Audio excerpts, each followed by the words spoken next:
Alright, finally back. I'm back on Instagram. It's amazing to be back again. Hello everybody, those on TikTok and Instagram. I hope you guys are having an awesome day. I'm finally back to give a class. Those of you who are here, I know you guys missed me. It's been a long time since I've been away from Instagram because of issues. But now we have fixed the problem! So, let's do this. Legal. I'm not really sure what that means. Alright, I hope everyone's having an awesome day. Today we're going to be doing some art lessons. Let me see here. So, we did one with... Oh, snap. Oh, no. Oh, no. Well, you know what? Let me think. I remember last time what we did last week. We did... the witches one. Where's my witches drawings? Let me see. It's somewhere in here. I know it is. Let me see. Witch concepts. Hello animated world. Welcome back. Hello everybody. I'm finally back from my hiatus from Instagram because of my phone situation, but I know you guys can hear me now. Can you guys hear me? Please let me know. Can you guys hear me well? I'm hoping that you can. I think it's a little bit too zoomed in. There we go. I think that's better. I think it's a little zoom in too. Oop. Lost image. Hold on, guys. Not now. There we go. Sorry about that. Just kind of realized what happened there.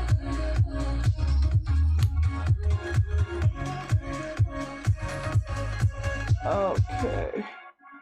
So last time when we was on, we was doing my witch concept of making witches and stuff like that. Hello everybody. It's nice to have you guys in here. That's what we did last time. We're gonna be focusing on clothing, something around the idea, because I know you guys have been wondering why I haven't been posting lately, especially on TikTok or YouTube, on Instagram. It's just because clothing is really a hard thing for me, but I said I'm going to make a bunch of content around clothing, so it'll make it easier for me to post instead of just posting every second and being overly, you know, exhausted and stuff like that. So that's one thing. Just let me know if the music's too loud, guys. If it's too loud, let me turn it down a little bit. There we go. So I hope everyone's having an awesome day. So let's get into it. I need a quick reference. Chrissy, I need you. Okay, so I've been working on some drawings, some concepts of how to do drawing. Okay, I need your phone. I need some type of phone. Just clean it and things there. I need a phone. I need a reference, because I will put it on the side. Where's but your phone? Rudy, hey Rudy. Hey everybody, I hope you guys are having an awesome day. I'm finally back on Instagram. It's been a while since I've been off from Instagram, so I'm just letting you guys know. Those of you on TikTok and Instagram. So today we're going to be focusing on today's lesson on clothing. So one of the most interesting things about clothing is that I think one of the hardest things is not in the pipe fold, but mainly the frills. You know what I'm talking about, like when you're wearing like a dress. Well, not when you're wearing like a dress, but when girls wear a dress, especially in anime form, they have those little frills at the end of the dress. So that was something I've been practicing a lot. So I kind of learned a new trick on how to make them a lot more easier. So what we're going to do... That's new. What's that? The What? little pulsating thing. What pulsating? What do you say? Oh. What is that? I don't know. Those of you on TikTok, if you guys have any questions, leave a question in the questionnaire. Those of you on Instagram, if you have any questions, leave a question in the questionnaire. I'll answer your questions. Where's your phone? My phone? Yeah. I don't know. It's either out there with y'all or on the bed somewhere. I don't see it on the bed. So, what we're gonna do is that we're going to, this is the technique that I learned. So like, say for instance, we make a, let's make this easier for you guys to see it. Let me make this thicker. So let's say we have a line, right? And let's just say your outfit is connected to this line and you want to make frills, you know, those little frilly things at the end of the dress or so. What can happen is that you can make something like this, because always know that the frills are always connected to the thing that you are making. So let's just say this is your baseline, like part of your dress. So like this is part of the dress, you know, like that. So what this end will be like some of the arc towards what you're trying to create. So what's going to happen is that we're going to pull down 1, 2, 1, 2, 1. Now what happened here is that I made the frills, but they don't look all that like appealing, right? So what's going to happen is that I'm going to take away the ends here, right? If you're trying to make frills, right? Just cut them off completely. Try to be as neat as possible. Sometimes doing this will be a little bit hard. And I learned that the slower you do this, the easier it is to do this. So I'm going to zoom in a little bit here. What's going to happen, I'm going to pull down. I'm going to make a circle here. It doesn't have to be perfect, but it has to be at least readable, okay? So we're going to make it like this and like this, okay? So what's going to happen is that once we do this, we make these little circles. You guys probably have seen this before somewhere. But like if you make these little circles and connect them to the ends of your frills, this is enough for it to make sense of how the frills will look, all right? So like we're gonna pull this up. Oh, with that little piece, but we'll come back to it. It doesn't have to be perfect right now since you're not doing it perfectly. We're just trying to understand the concept of what we're doing. Okay, so we're gonna pull this over. I'm gonna make a circle here, right? Easy as pie. So we got to the easy part. Now what we're gonna do is connect that line with this arc. So what we're gonna do is connect 1, 2, 3, 4. Now that looks great, right? Now what we're going to do, we're going to erase inside them here. Try to be as clean as possible when doing this, because I know this part can always be kind of annoying and you can end up that's why you should do these on different layers, so you can always keep control of your situation, so you never have to worry about this very thing. But it's okay, that is perfectly fine. We make mistakes, it is what it is. You know, Boss Ross said what? What about it? You want this one? No, I just wanted something to give me Pinterest. Yeah, here's this one, right? Don't you need that? Yeah, doesn't matter which one you want. I just need Pinterest. Yeah, this one's on, so I'll take this. Okay, so, alright. I was gonna use that one. Okay, so, turn it on. Okay, so, I got this all the way. It's pretty clean. It's not perfect, but it's clean. Hey, orange juice, I see you. Okay, are you making a light and shadow thing? I can't remember what it was called. No, we're focusing on clothing on frills. You know, like in anime, where you have those let's say gothic lolly girls who are wearing those really puffed out dresses and they have those little frills at the end. This is what I'm trying to teach you guys real quick. It's something that will make your drawings look a lot more not even professional, but it will give it more life instead of just putting it doesn't even have to be a dress. It could be a sweater, it could be a shirt or anything like that. So when you add those two things together, you can really bring life to your drawings. To answer your question, MP Studio, I got you, bro. But welcome to stream. Welcome everyone on TikTok and Instagram for coming in. I do appreciate it. Now, what's going to happen is that we're going to pull, since we made our frills enough to go towards our subject, the next thing we're going to do is make the actual frill itself, like this, right? And then like this, and then like this. Make sure it connects like this, okay? Like that, and then so far and so forth. So that's how you make frills in the most basic way. Alright? Hello everybody, those who are on Instagram, I wave to all of you, and finally I can wave to you guys with no issue. Oh yeah, Steven Universe taught me that, yep. So like this is something you should really take in when you're doing your dresses and stuff, when you're drawing dresses for your females. I always say do these last, because if you try to do them in the midst of drawing them, it's gonna get really irritating after a good while or so. So that's something you should always keep in mind when doing something like this. Oops, let me turn this over here so you guys can see it better. I'm sorry about that. I think it's too zoomed in. Oop. No.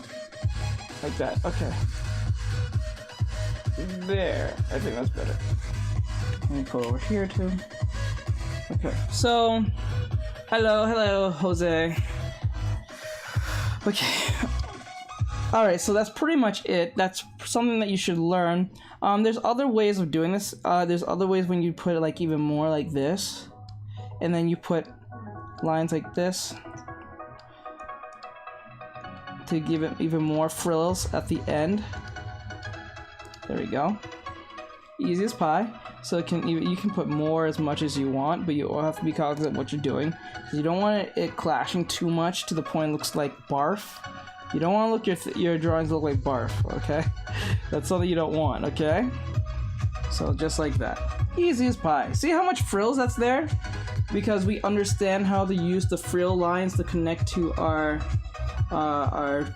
arc, so it makes it much more fun. You see that?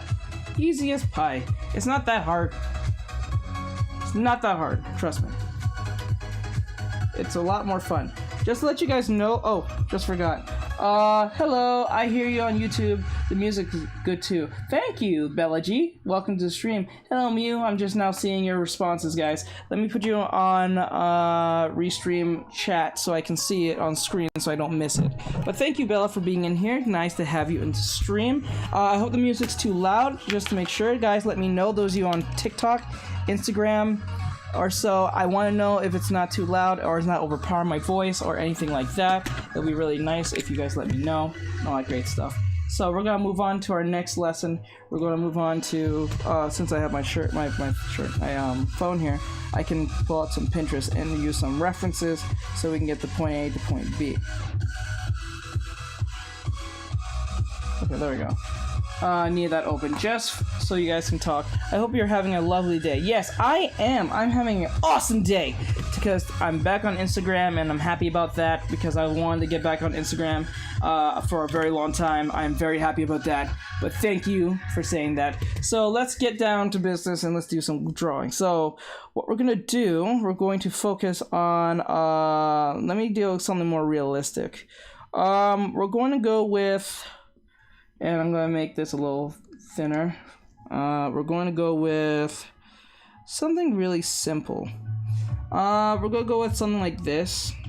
Right here. Like here. Okay, those of you on Instagram and TikTok, we're going to like this. So I'm going to circle this up. Alright. Remember, always when I mention in my teachings, when you're making a head, look at it like cut the cranium in half. And don't worry about the whole, like, proportions. I always say don't worry about proportions. Worry about proportions last. Never worry about the proportions first, because you want to get the overall gesture first. You don't want to waste your time trying to make everything ultimately accurate, because that's not fun. You want your art to be fun as possible. You don't want to waste your time trying to be super accurate, because that's not fun. You want to be exaggerating your drawings, you want to have fun when drawing your drawings, and you just want to get the idea out first. You don't want to worry about, oh, if the arm's totally symmetrical with the leg, or if the elbow passes the let me say the what do you call it, the waist, or anything like that. You want to just draw and have fun while doing it. You don't want to worry about, oh, everything's all accurate. That's one thing I always tell my students. Never worry about the accuracy of something. Worry about that last. You can always adjust them later. And when I say this, I'm talking about when you get the overall dummy in. See how I'm drawing my drawing and she looks very fluid, because what I'm doing is drawing with my wrist all the time. I'm not drawing with my wrist, I'm drawing with my arm. I will have to go, but I'll love to watch your advice, man. Thank you, Jose. I have marching and band practice. That's perfectly fine. I'll be here till 10 o'clock, so I don't know what time signature you're on. It's 6:19, so I'll be here for the next 4 hours. So that's usually how I stream. I stream from 6 to 10 on Tuesday and Thursday. And if this goes well, I'll be definitely streaming on Saturday. And I stream on YouTube, Twitch, TikTok, and Instagram now, all back on session. So I give classes on these very things for free and all that great stuff. So if you guys want to learn anything, just come in by and ask a question, and I'm willing to answer your question. No problems, bro. No problem. Nice to have you in here, Jose. You're amazing. Always know that. Go plus ultra, bro, on that band practice. You gonna kill it with the tuba or the clarinet or any other type of instrument you work with. But I hope you're having an awesome day, bro. Okay, let me see. Let me put you over here, Bella, so I don't lose you. I don't know why it's not... Why is it doing that? Hold on. What the hell? Why is it doing that? That is so weird. Why is it doing that? Oh, wait. Oh, okay, I see what happened. Okay, let me put it over here. So those of you who want to know, I'm on YouTube and TikTok. So what happened, YouTube, TikTok, and Twitch. So if you want to use Twitch or YouTube, if that's what you prefer to be on, you can just jump over here on either platform, and I'll see your comment there as well. So I'm streaming to YouTube, Twitch, and YouTube, Twitch, TikTok, and Instagram. So I'll see all your messages here on YouTube and Twitch, and I'll be seeing your messages on Instagram and TikTok as well. So I hope you guys are having an awesome day. So just let you guys know, if you rather prefer whatever platform you rather be on to converse with me, just have fun doing that, and don't be shy to ask a question. And always know something, guys, there's no such thing as a dumb question. I think it's just a dumb choice not to ask said question, because the question you may ask may be something I can't respond to, or I'm not really sure of, or you might catch me off guard on something, because that's what I do. I teach as much as I can. I draw and teach anime art, so if that's something that interests you in being an anime artist, I can teach you that. But if you don't, you can still learn something here and there about anatomy from me, whether you're not doing anime at all. So just to let you guys know. So if you guys are really interested in doing anime art or learning how to do anatomy, I'm right here. So I can switch to Twitch because I also want to draw and reference. Yeah, you go ahead. You don't have to be on YouTube. I'm on Twitch as well. I made it easier for all platforms to watch this. So like, that's why I want everyone to see. I think TikTok is... There we go. TikTok can see it better. I want TikTok to see. Alright, so yeah, that's pretty much it. So we made our body here. I'm not worried about face. I'm not worried about anything like that. All I'm worried about is just trying to get the overall idea out first. And then I'll put clothes on said character a little later. Always know something when it comes to drawing females or just males in general. This goes both vice versa between both genders. This is something important. This may seem a little may be a little bit of useless information, but trust me, it will serve you high. Ooh, hey, hon. Let me see. So I see. Okay. Hey, Diamond Parrot. Oh, period. Or period. Or parrot. I think it's parrot. Peridot.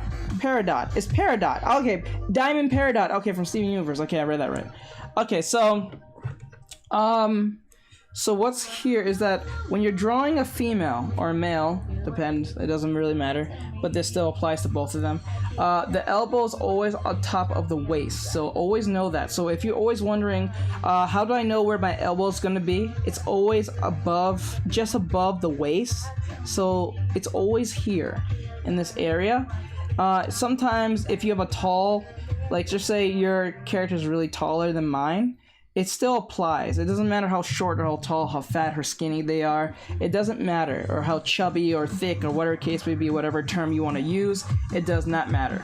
It still applies. The elbow's always higher than the waistline. Yeah, over the waist. So always know that.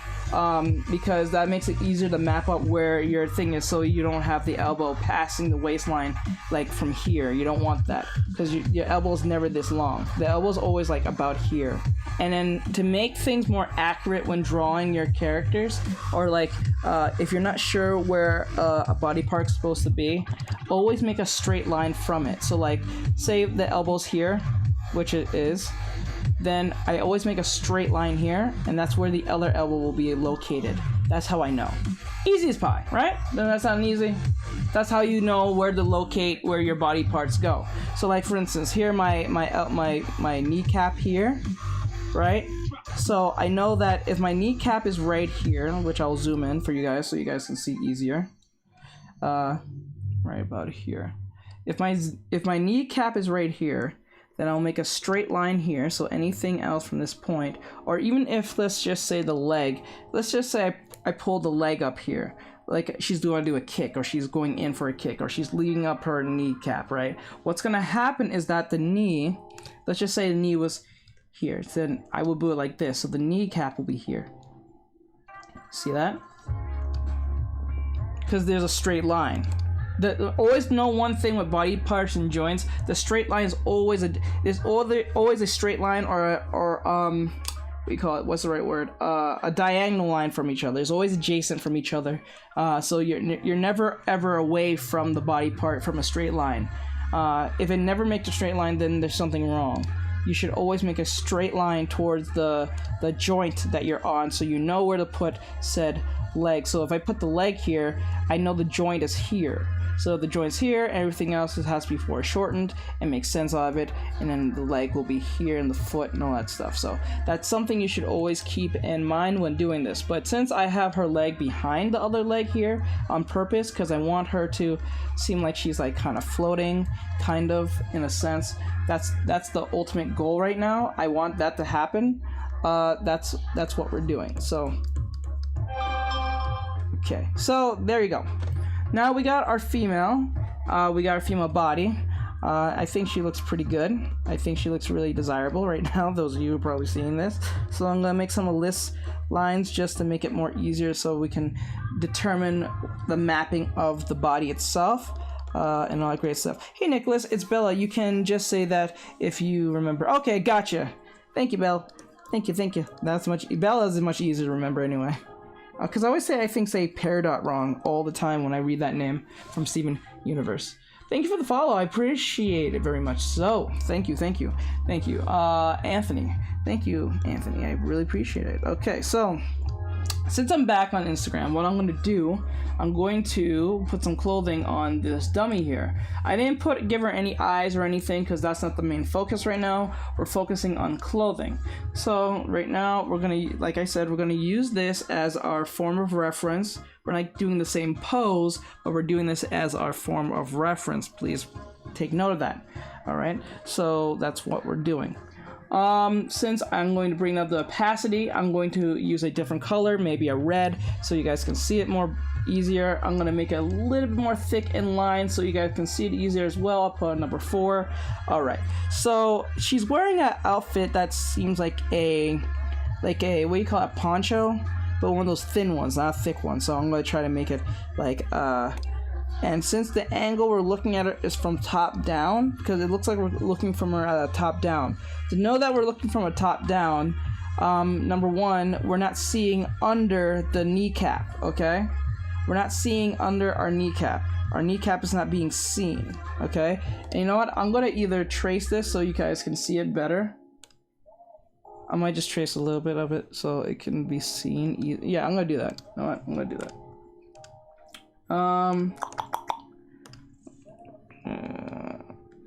Okay. Oh, did this stupidly. Okay, like that. Oh, I didn't make another layer. That's why. Okay, so we're gonna. Oh, I don't want that. Let's do that. Okay, there we go. So like that and like this.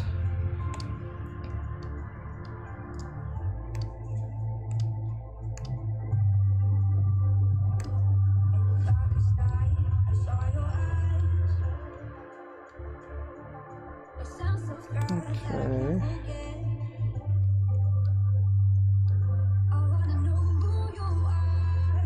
Okay, like that.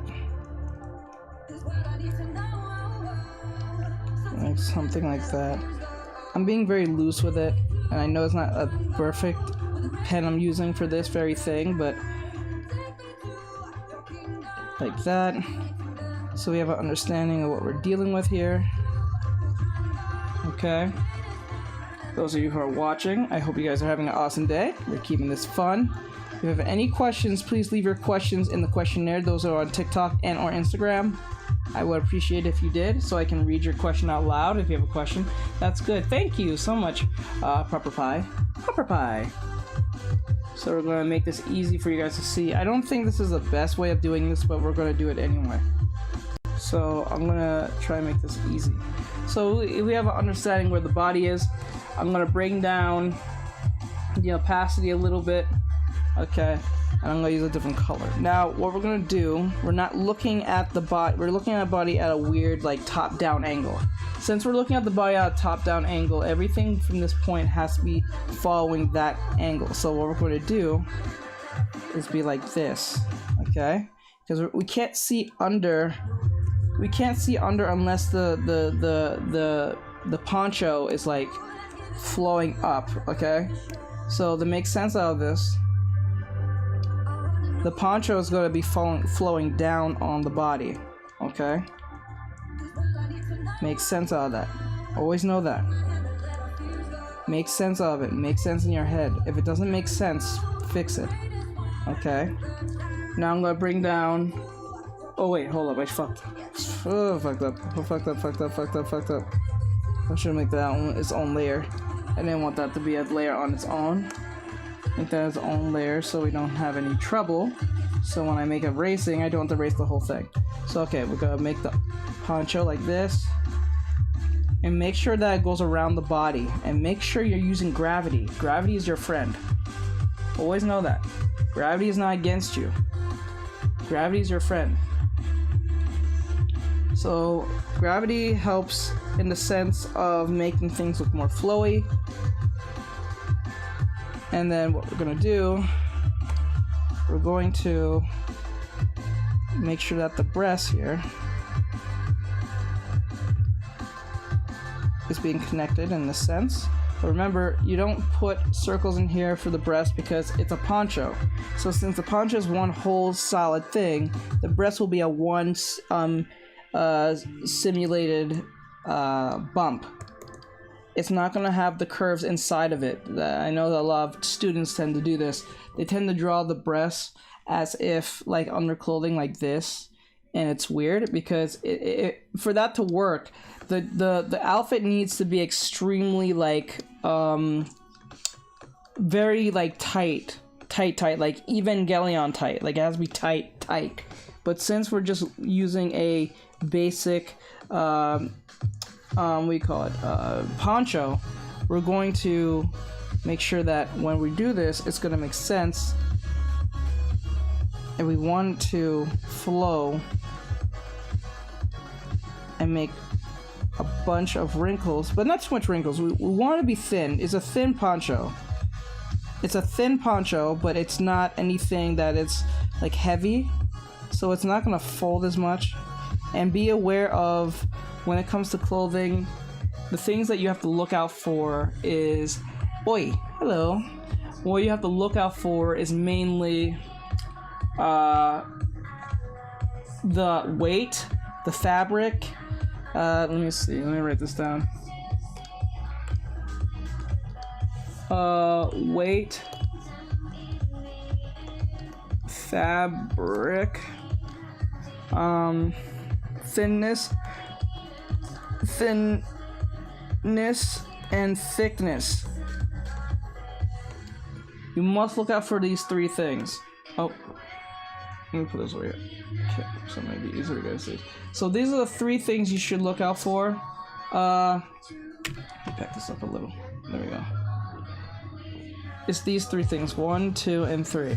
I might be missing something else, but it's weight, fabric. The weight as in how heavy it is, the fabric as in what kind of fabric we're dealing with. Is it wool? Is it thin sheets? Is it leather? Is it any of these things, right? And thickness, how thick is the letter? How thin is the letter? These are very important things to do when you're building your character for character design, so you must be very aware of these things. Usually these things may be, for most beginners, a sense of inconvenience. It may be annoying to get around, especially if you've not practiced this before. It may be annoying just hearing this in general, but these are important to know. if you want to get better at making clothing for your characters and make them seem interesting and stuff like that. So what we're going to do next, we're going to take away this, and I'm going to take away the body that's under it, because we don't need it no more, because since the body's going to be covered, we can get rid of that. So I'm going to boop boop. Okay, and then bam. See? Easy as pie.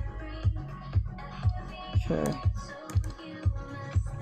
Now, since I did that, it's working, but we're not there as yet. First, we need to define. I'm taking notes. Good. What we need to do is define the idea of the 3D-ness of our subject. So something called ellipse lines are very helpful. So what are ellipse lines? Ellipse lines are basically lines that gives you a sense of projection, sense of perception of angle and 3D fluidity. So what I mean by this is this. So if I were to do this,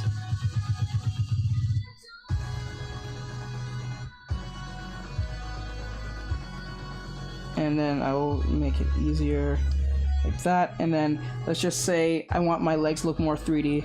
I'll do it like this, and then or pull like this, you know, like something like that, you know, like these lines can make it look more 3D. It forces your mind to look at it more 3D instead of just looking at it as a flat surface, if that makes sense to anyone. If anyone has any questions, please leave a question in the questionnaire. I'll answer your question, so don't feel afraid to ask me anything and I will respond to you. Since this is a floating character, is she something like a ghost?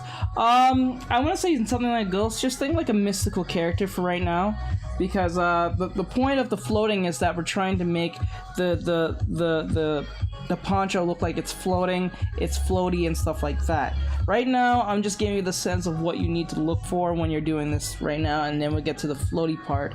We may have to do this part over again, but not, it'll be a lot more faster. So to answer your question over there, Nicholas, but good question. Made it on time. Hello, Nuzgo. Welcome back to the stream. Sorry I didn't see you there a little bit. Hello. Okay, making sure everyone's here. Just calling you guys out and make sure you guys are seen and heard.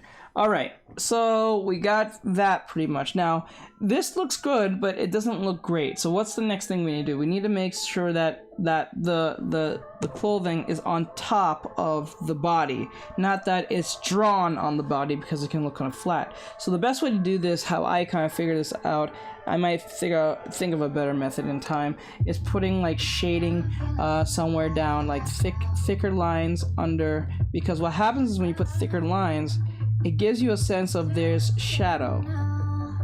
Okay? I'm not telling you to actually shade, but I'm telling you to thicken the lines a little bit. Because what happens is thickening the line shows a sense of layering on top of the body. Okay? Just like that. Just like that. So it feels more real in that sense. So I'm not just talking about under the outfit, but it could be in certain areas of the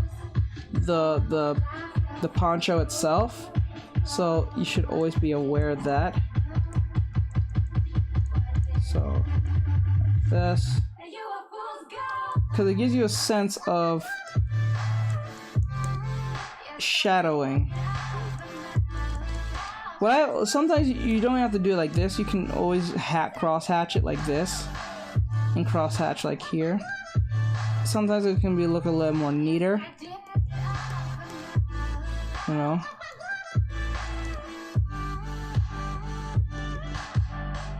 Okay, just like that. See how easy that is? J-Kun Studios tips in general as I see so far. Hey, J-Kun. Okay. Staying there. Are you doing a lesson of line weight? Yeah, a little bit of that, because line weight does help when this situation. Oh, Jay, I'm also back on Instagram, so if you want to jump over there, you can if you like. But you don't have to, you don't want to, whatever platform you prefer. I'm on all four now. I'm on YouTube, Twitch, Instagram, and TikTok. So I'm back again. Is the stream footage going to be saved somewhere? Yes, it'll be on YouTube, it'll be on Twitch, it'll be on Instagram. because I'll be sharing this on Instagram. I don't know if Instagram's gonna let me be on here long as the other 3 platforms, so I might get kicked off still, because Instagram is kind of weird when it comes to live streaming. Sometimes it let me go straight 4 hours, sometimes it goes like 2 hours, sometimes it goes 1. But since I have a brand new phone, this should not be a problem on that aspect. If it still kicks me off, then that's just an Instagram problem, that's not a me problem, sadly. But if that does happen... Oh, and because, Jay, just to answer your question, I'm also doing clothing because I was not too happy with the what do you call it? The commission I did for you a while back. So I wanted to get better at clothing. So when I do like another one, if you want me to do another one for you, the clothing will be a lot more superb than it was last time, because I was not happy on how that looked clothing wise, because I was really lacking an understanding of like folds and perspective on that. I'm still lacking perspective, but like I have a better understanding of it now compared to what I did before. Alright. Okay. Add a toaster. Add a toaster. Add in a toaster. So like if you have a toaster and you make a square right here. Oh, let it load in. So we make a square right here. And then we make 2 little lines here, and 1 right here, and then we make a 3D like this. Curve it around with the, and then you give it a little bit of a stump here, right? And then we pull it over here, and here, right? And then we shade this in because this is supposed to be the little stumps. Okay, and then we give it a little bit of 3D-ness with using some lip lines, like I said before. Right, and then what's gonna happen next is we're going to put here and here, put some toasters, put some toast in there, toast, and then we're gonna plug this in into the wall like this, easy as pie. Perfect. that's pretty much. I know it's kind of dirty to see it, but like, pretty much it's easy to make a toaster if you know your shapes. I mean, that was really cute. Like, if you draw a toaster. All right, let me get rid of that. So, now she just needs a slice into her mouth, and it's superb. All right, so let me see if I get her head in here. I'm gonna see if I can get her head right. So I'm gonna draw her head, even though it's gonna be pretty much sketched off. Okay. Okay. Get her neck in here. Make her mouth like this.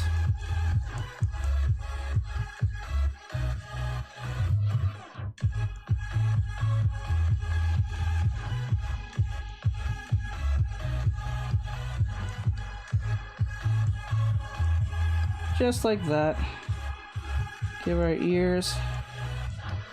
Right, and then I would give her hair, but like it's too hard to see it, but she got in there, so we're gonna erase the chin so it indicates that there's layering right there. Make a 3D-ness of the body like that. There you go. There we go.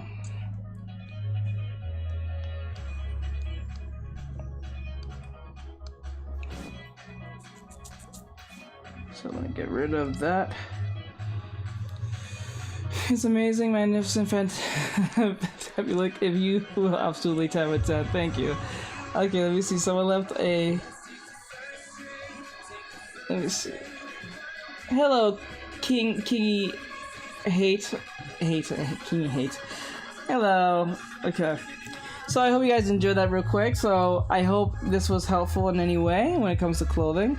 I would have put a little more emphasis, like, I know this is not necessary for a poncho, but what can happen is that if you can use the frill lines like I mentioned before, This could be a little bit tricky, but what can you do is make sure that you go alongside your subject, right? And then you do what I told you before. You connect everything the way it's supposed to be, you know, and then you can have it like flip all frilly at the end. Or what you can do, it doesn't have to be part of the poncho. You can give her a skirt, right? You can give her a skirt. The skirt, depending on how frilly the skirt is, let's just say the skirt is like this, right? Let's say the skirt is like this. Oh wait, no, not good enough. I want to be a little more. Okay, that's a little better. Say like the skirt is like this for whatever reason, and then we want to make it more interesting. We give it frills in that sense, and the frills will make it easier for us to see more of the girlier side of her outfit. That makes sense. We are not actually be able to see under the skirt with the shading, but I just did that for the sake of it. Most cases we won't be even able to see it from the angle we're looking if we're looking from top down. That's one thing I can at least say. Amazing. Thank you, one and only Shrimp. Thank you. Looking great. Gotta run errands. Good luck with the stream. Hope that everyone has a great day. Thank you so much, Karma. You're amazing, Mike. Thank you so much, bro. Footage going to be on Save Somewhere. Just to answer your question, IR39, yes, this will be on YouTube, Twitch, Instagram. TikTok doesn't have a place for live old saves, so those 3 places are your best places to get this again. And you can rewatch this, mainly on YouTube and TikTok, and Twitch, because since I'm playing non-copyrighted music, it won't be flagged down. And since I'm back on Instagram, I have to play copyrighted music because that's how they pay me, at least in some way. Thank God, because they don't take down this video when it play copyrighted music. Alright, so I'm going to do another drawing, but this time our female is going to be in a jacket. She's going to be in a jacket and a lot more covered than before, because like I said before, I was practicing a lot with... Why won't this go? Hold on. Okay, there we go. I was practicing a lot in clothing in the sense of understanding anime. Yes, it's anime. I'm an anime artist and I teach anime. Anime clothing, anime poses, anime, what's the right word? Anime, outfits and stuff like that. I was gonna do like a fan art thing, but I said, let me just do a lesson today. Just see how things go. So I was learning a lot about clothing around like medieval stuff. I looked at some cool like 1930s like 20s outfits back in Japan when the train tracks was being made, when the English was I think in rule in some form, and I was looking at some like females wearing this with samurai outfits, so I gave them like the 1920s like outfits, like the Sherlock Holmes type look, but with a samurai sword or something like that. I thought that was really cool to show off. Thank you guys for the follows. I really do appreciate it. If you guys are enjoying what you're seeing, please, if you really want to support, please follow on YouTube, because I have a YouTube channel and we're close to 1,000. We're at 736 now. So if you guys want to join that, please, it'll be really helpful if you guys want to follow me on YouTube. I will make a bunch of tutorials on YouTube and give you all my secrets there. Not like I already do this enough on live, but at least you guys can always run back to that and learn what you need to learn on YouTube. So I did things like this with fashion, Japanese fashion. I was looking at Japanese clothing. I think Japanese clothing is really interesting, especially fashion, because they really like to dress like anime characters in the future or so. They like to wear a lot of baggy clothing, depending on what you're looking at, especially streetwear. So I've been practicing a lot around things like that, like this jacket, for instance, and stuff like that. So I know some of you on YouTube and TikTok can't see what I'm showing you guys on TikTok and Instagram and Twitch. I mean, not Twitch, Instagram. So it's alright. It's not really important, but I've been looking at a lot of them and they're not hard. As I keep going, I'm getting better a little and little as I'm going. So like I'm gonna draw this particularly so you get a good look at that here, and I'm gonna give a good drawing over here so those you can see this. We're gonna draw this guy from behind. We're gonna draw the jacket and try to make sense of it. I might even exaggerate a little bit. I'm not gonna just draw exactly what we see, but I might deviate a little bit and make it a lot more interesting. So that's the main point of that. So I'm going to draw this, and since I don't have to technically draw an actual body if I don't have to, because most of the body's gonna be shrouded in pretty much in just the whole jacket. I don't have to really abide by rules of anatomy, even though I should, but I don't feel like doing that right now. So I'm gonna see if I can get away with doing that. If it does look like crap, I'll start over and just redraw it with anatomy this time. But I think I can get away with it enough that I have enough practice to know what's what. So I'm going to make this like this, right? And we're going to put it like this, all right? And then we're going to, okay, like that. And I'm going to make his head somewhere here. Like, no, actually it's like right next to this bump here.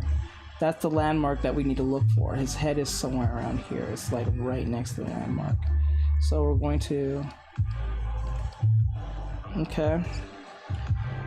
And then we're going to put his feet here, and I'm going to put his feet right here. Okay. Easy as pie. Right? What's up? Hey, crazy. Welcome back, bro. I'm finally on Instagram. I'm back on Instagram and TikTok. So if you'd rather be over there, then you can. But yeah, I'm also on YouTube and Twitch, but you already know that, so it's not like that's new news to you. But I am on every other platform now. I'll soon be on Facebook as well. I'll be teaching on Facebook as well, so that might be a thing later on in the future. See how things perform well in the next like 2 months or so, and then I'll be on Facebook, and I'll be on all platforms, all popular platforms at once, so we can get as much as that I need to draw from. What the hell? Anyway, so let me put like this, and then we're going to make this like that. Nice. Yes. So we're going to be focusing today on clothing, but since I have a better understanding of clothing, what we're drawing is this. If you're wondering, I'm putting more emphasis on the outfit here, as you can see. Right? I'm not putting the words or anything. This is just focusing on the outfit itself. So if you're having trouble with clothing, always know that clothing is not as hard as you probably may think. It only seems hard because there's a lot going on. But if you can simplify in your head, it's not as hard as you think. Especially when it comes to wrinkles. I always taught you guys the method of where to put wrinkles and what angle to put them in. Okay? So, I always told you, based on how you're looking at the body, that depends. So like, for instance, let's say his arm here. Let's sincerely. Oh, okay, I know what she's doing. Okay, I just realized what that is. Hello everybody, those who are coming in, I hope you guys are having an awesome day. So like for instance, we're looking at this arm, right? So let's make a cylinder, right? And the way you draw the cylinder to make that arm make sense will determine what our wrinkles will look like. So those of you who are having trouble putting wrinkles, this is how you figure out where your wrinkles are going. I learned this from Chloe, wasn't that Chloe Ting? It was, what's her name? It was, something Wong. I forgot her name. I think it's Chloe Wong. Or Hung. I think Chloe Hung, I think what her name is. And what happens is when you make your cylinder, the angle that is closest to you will tell you where you're going. So for instance, we can see the bottom here of this cylinder inside this arm. So that means if we can see the bottom more better than the top, which we would be able to, because if this was a 3D thing we was pushing into this arm, we wouldn't be able to see the actual end of this of this right now. Hello everybody, those of you who are coming in, I hope you guys are having an awesome day. So what happens is right here, since we can only see this side, only this side, that means the wrinkles will be going downwards. Actually no, the wrinkles will be going upwards, my bad, I'm saying that wrong. It's always opposite of what it is. So if you see the bottom, you're going top. If you see the top, you're going bottom. Does that make sense? So if you see the bottom of the cylinder, you're going topwards, like upwards, because what happens is the tension points here are being pulled down, so you're going upwards, right? Does that make sense? So like if I were to redraw this and fix the shoulder a little bit, which I should, the tension points will be going like this. Okay? But remember to wrap around the arm itself, so it feels like, you know, it feels right, you know? See how that works?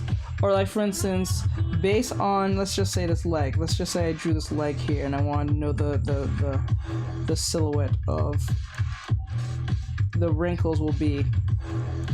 Even though it's, I can see the top, 9 times out of 10 we're going bottom towards the wrinkles. That's how it works, because the wrinkles won't go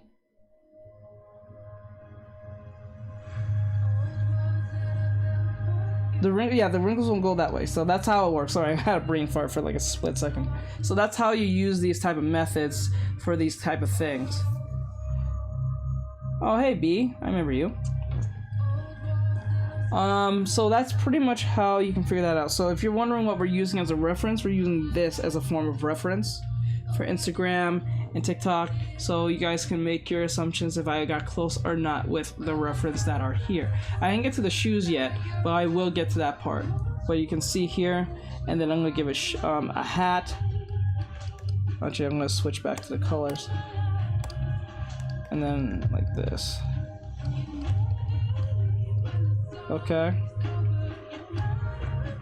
Easy as pie, or I can make that a little bit more easier. Like this, and then like that, right? Okay, now we're going to put the shoes in. That part's going to be a little bit tricky because I don't want it to look weird, but I'm going to try my best not for it to make sense when we're drawing this. Because you see how I can make this work is that I'm not worried about this is more figure drawing if you think about it, because I'm not worried about the idea of what do you call it, I'm not worried about the idea of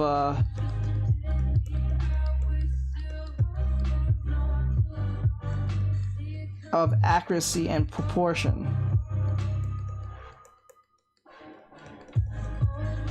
I am not worried about that at all.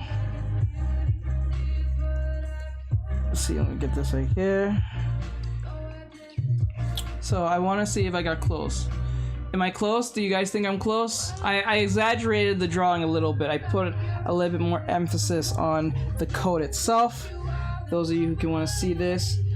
I'm back, Aaron. Yes, I'm back on Instagram, and you guys should be able to hear me much clearer and all that great stuff. So I hope that was close enough. Does it seem like I'm close to the clothing itself? Because this is a lesson on clothing, so that the focus is trying to get the idea of knowing where to put your wrinkles, knowing how to exaggerate said clothing, and use it to your own advantage instead of being owned by said clothing. I still think this is a ridiculous shirt, to be honest, because I don't like this hunchback here thing here in the back here. It kind of takes away from the, because you're mostly focusing on this than any of this. That's the weird part. You're just literally focusing on what the hell you're looking at here, because it looks like a big, I don't know what, it doesn't even look like a hoodie. It just looks kind of weird, you know? So, and then we'll put the hands like this. Like that, and then we could make sense out of this. So that's pretty much how that works. You see how that works? When did you start drawing? I started drawing when I was 6, but like, I didn't take it seriously in my life till I was 23. So like, I'm not saying I got right back into drawing at 23 from 6. I've been drawing all my life, but I didn't take it seriously. I didn't practice as much as I should have. But I practiced as much as I did when I was in my 23s. I'm 26 now, so I'm just giving my insight of what I've learned so far within those 3 years that I actually retained, and I wanted to teach on how to do anime drawing because anime is awesome, and I love anime, as anime is one of my favorite mediums of all time, and I don't think I'll ever stop watching anime to the day I die. So, you know, it's something I really enjoy watching and or teaching at the same time. So, you know. I fixed that arm perfectly. That shit was irritating me.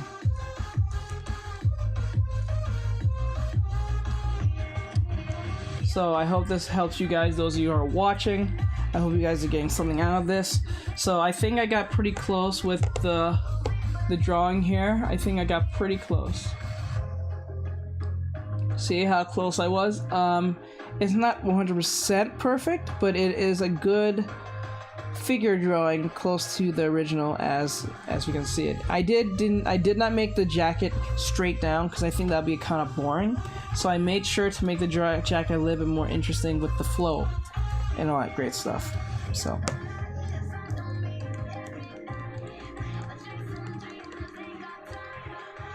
okay.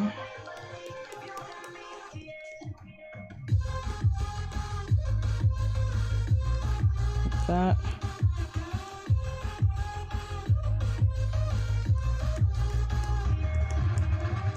I'm gonna put some shading under here so you guys can indicate what you're looking at here. A little bit of wind makes things, yes, it always makes it interesting, because when I had it like this, when I got it like this, it kind of looks boring. It looks too straightforward and kind of basic. So I said, let me just give it a little more life. And then actually he has some he has some like belts that's connected to this thing. So if the wind is going this way, since the wind is blowing up like this, in that sense, the belts will move in the same direction in most cases. Maybe not as let me say like as flowy, but it's going to at least have its moment. Let me check. Let me fix this arm here. The arm is fine. It's just I don't like it totally bordered off. I like it to have some opening, because it shows that it's connected to said outfit. Okay? There we go. See how shading can make all the difference in the fight when drawing your characters? You can see a difference in the shading. Like, it's not even shading of like light I'm talking about, just shading to indicate that there is a space between the outfit and the character in certain situations. It's good to shade and put some line weight in certain areas in said drawing or drawings, because it gives you a sense of space. Sense of space tends to make it easier to indicate what's going on. Okay? A little bit of one of these things. Thank you for the follow. I appreciate it, guys. Thank you. Alright, so we got that. So we got this dude. I like this dude. This I'm gonna put my own. Oh, better yet.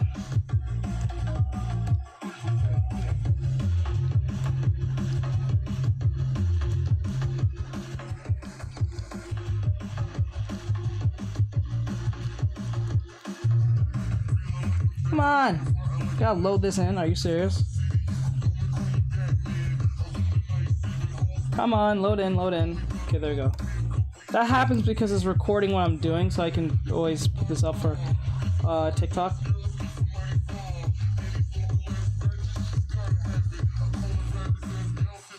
No, I won't put there. I won't put it there. I want to put it straight there.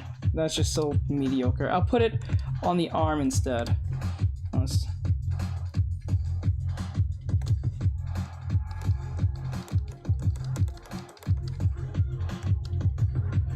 Or something like that. Cheesy, but it gets the job done. Phew. Or we can put, like, actually what I can do is put it on the actual, like, art.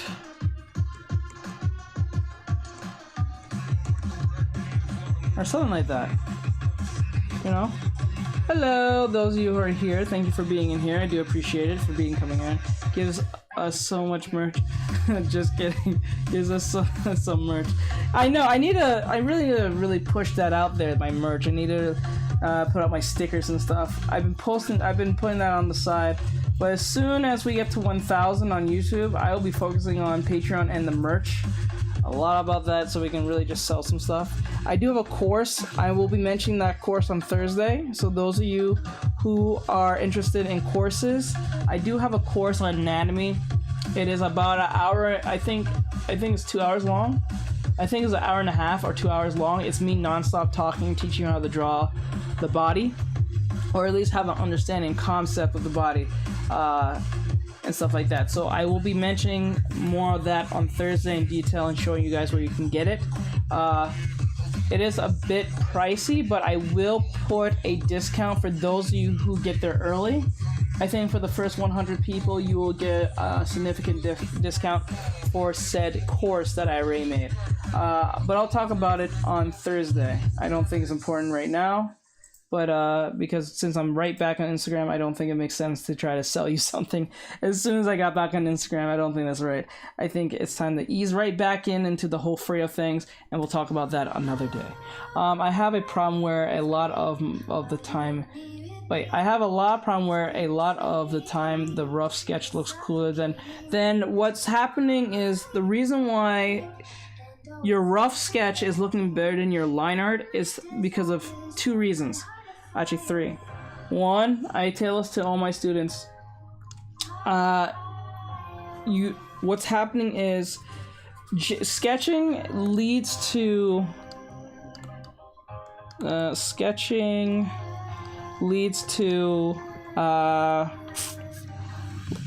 lack of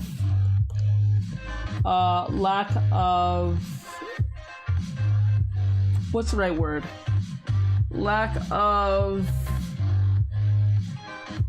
focus. I spelled that wrong, but it's a lack of focus. The reason why I'm saying this is that if I can make an arm, let's just say for instance, I were to draw an arm. Oops, let's not use this stick. Let's see how I get all sketchy about it, and I draw an arm, right?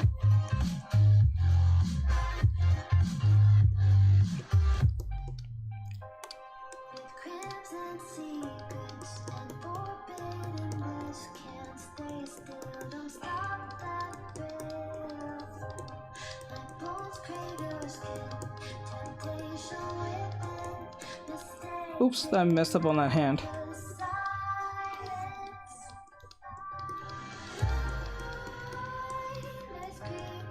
See, I draw a hand real quick. It's not the perfect, but I draw an arm and stuff like that. You can indicate that this is an arm, right? So what would happen is that if I were to bring down the opacity and retrace this, right? If I were to retrace this,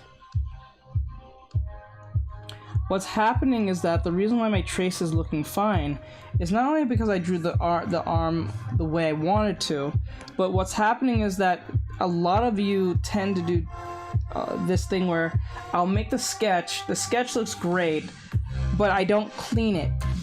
So what happens is when you start doing the line art tends to look kind of weird and janky because of, one, lack of gesture. The gesture is not as fluid as you think, or two, there's no true line weight, or three, the lines that you're making is like a one-shot thing. Like you're supposed to. Hello, I'm American. Hello, Brazil. Thank you for coming here and letting me know about that.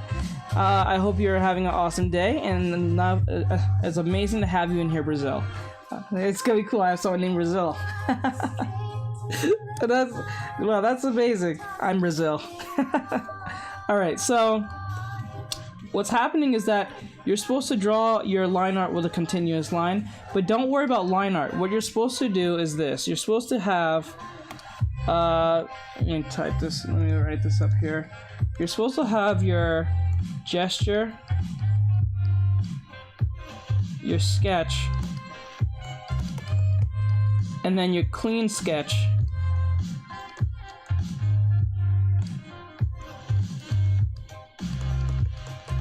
and then you're supposed to have your cleaner sketch.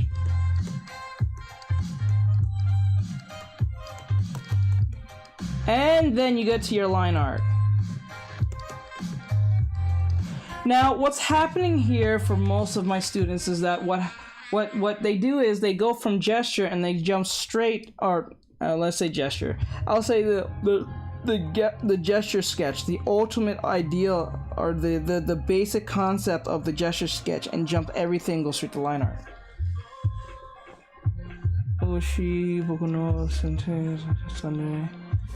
Oh, you're teaching. Yes, I am teaching. Put the cow on the back. Oh, okay. The cow. You remember?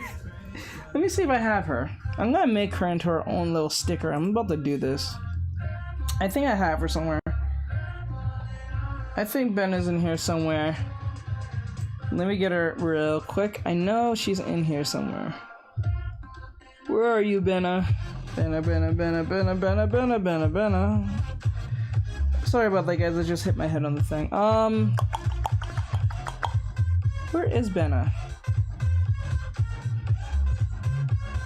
Benna's somewhere in here.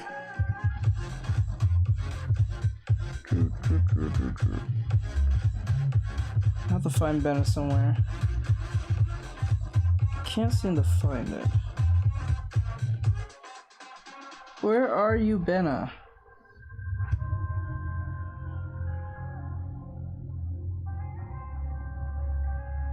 Can't find her. I'll have to find her later. I think. I can't do it now, because I'll be just wasting time doing that. I'm also starting to head somewhere.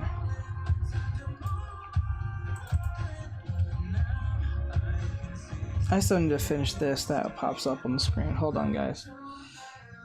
I know I have to still finish that. So much work. So yes, that's all years of work, and that's not even all my stuff I did all my years. I have that on a separate file. So like this is something I was working on for like clothing and stuff like that, but we'll get around to this another day. I was gonna say this for today. I was gonna use this for today, but I'll probably use this another time because this is more like a swimsuit thing, but we'll worry about that later. Okay, so let's see here.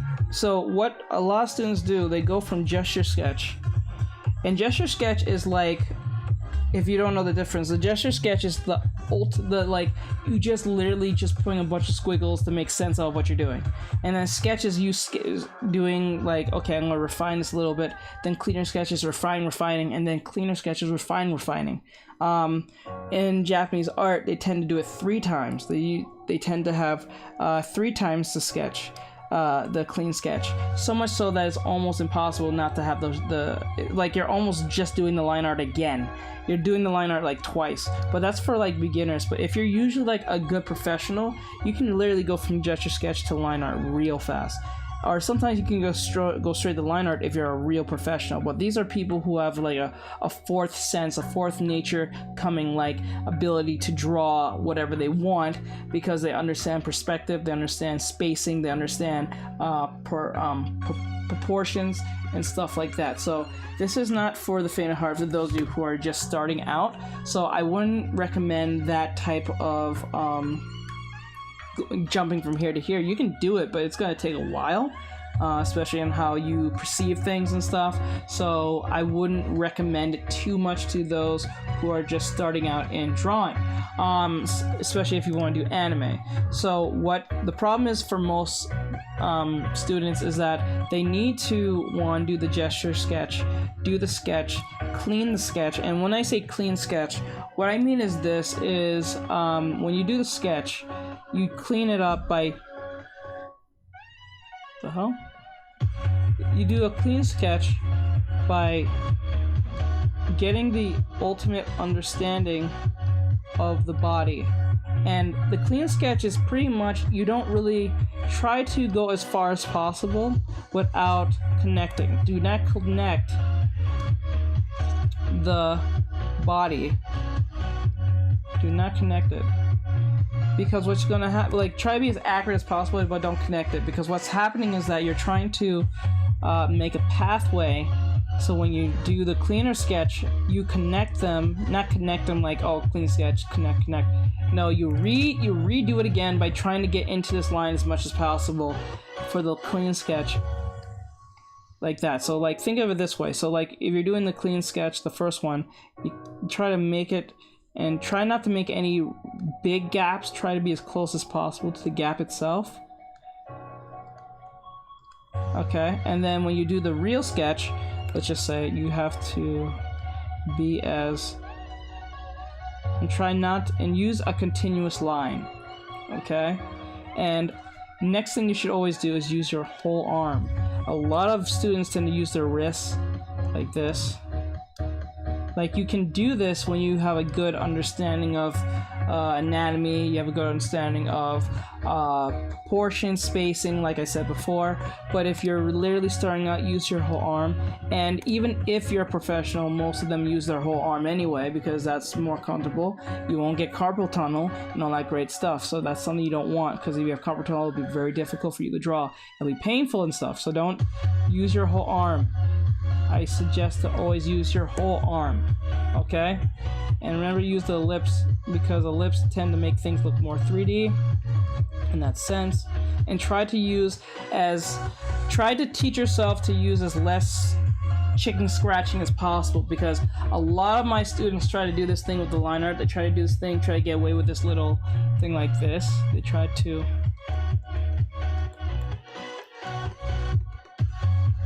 Now, you can do that, but like, if that's something that's like the aesthetic you're going for, then fine. But if you want a good continuous line, you have to do it one arm. Yeah, and it's gonna take a few times. Don't worry about starting over and over and over and over again in the sense of the line's not looking right. That just means you need to practice. And the more you practice, it gets easier and easier. And then it doesn't feel too much of a problem. But if you try to avoid doing this, doing line art is going to be very difficult. Extremely difficult. And you don't want that. You don't want to be defeated by said lines. You don't want none of that. So that's what I'm saying here. So just take your time. Don't overthink it. Have fun. And don't kill yourself. That's one thing I want to at least tell you guys. Sorry about that, you guys didn't see that well. That's what I'm trying to get to you guys to convey. Line art is not as hard as you think. It's just there's some rules you have to follow for it to work. So number one, you have to know, just to recap, you have to do your gesture sketch. Okay, and then two, you do your sketch, which is gonna be messy and stuff, but it's the ultimate idea where you're going conveying with it. And then next you're going to your cleaner sketch, and then you clean even a cleaner sketch, and then you can go to your line art if you want. Hello, YRX. Kedzi, I think it's Kaizi, I think it's Kaizi. And then you do your actual line art. This won't be as problematic. Now, the thing is, once you get to your line art, there's some rules you must follow when you come to your line art. Number one, when you're doing your line art, especially, let me zoom in on this because this is really important. Hello. Okay, so for instance, if this is like a shirt and this is here, when you come to a crossroads, like a cross line, I think they call them cross lines, when you get to a line like this, especially in situations, put the cow on the back of the clothing. Oh, I gotta get around to that, but I need to get this out of the way. I'll get around to it. But like when you get to a crossroads, like here, like especially when there's a corner, 9 times out of 10, you don't want to just go with just, oh well, let me see.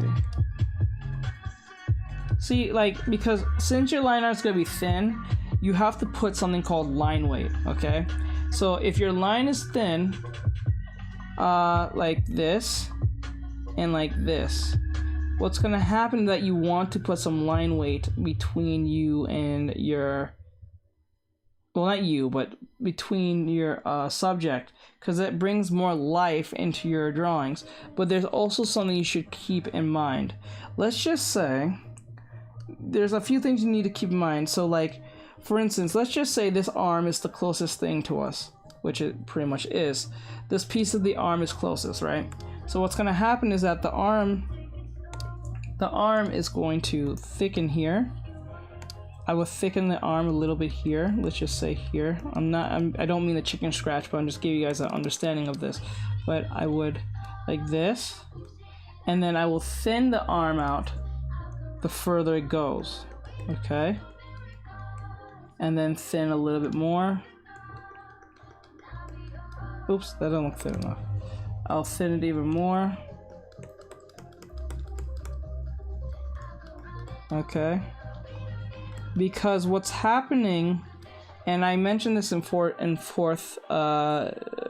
foreshortening, like if I use a square, let me just use a square. All right, I'm not going to thicken it, I'm going to make a square, a 3D one.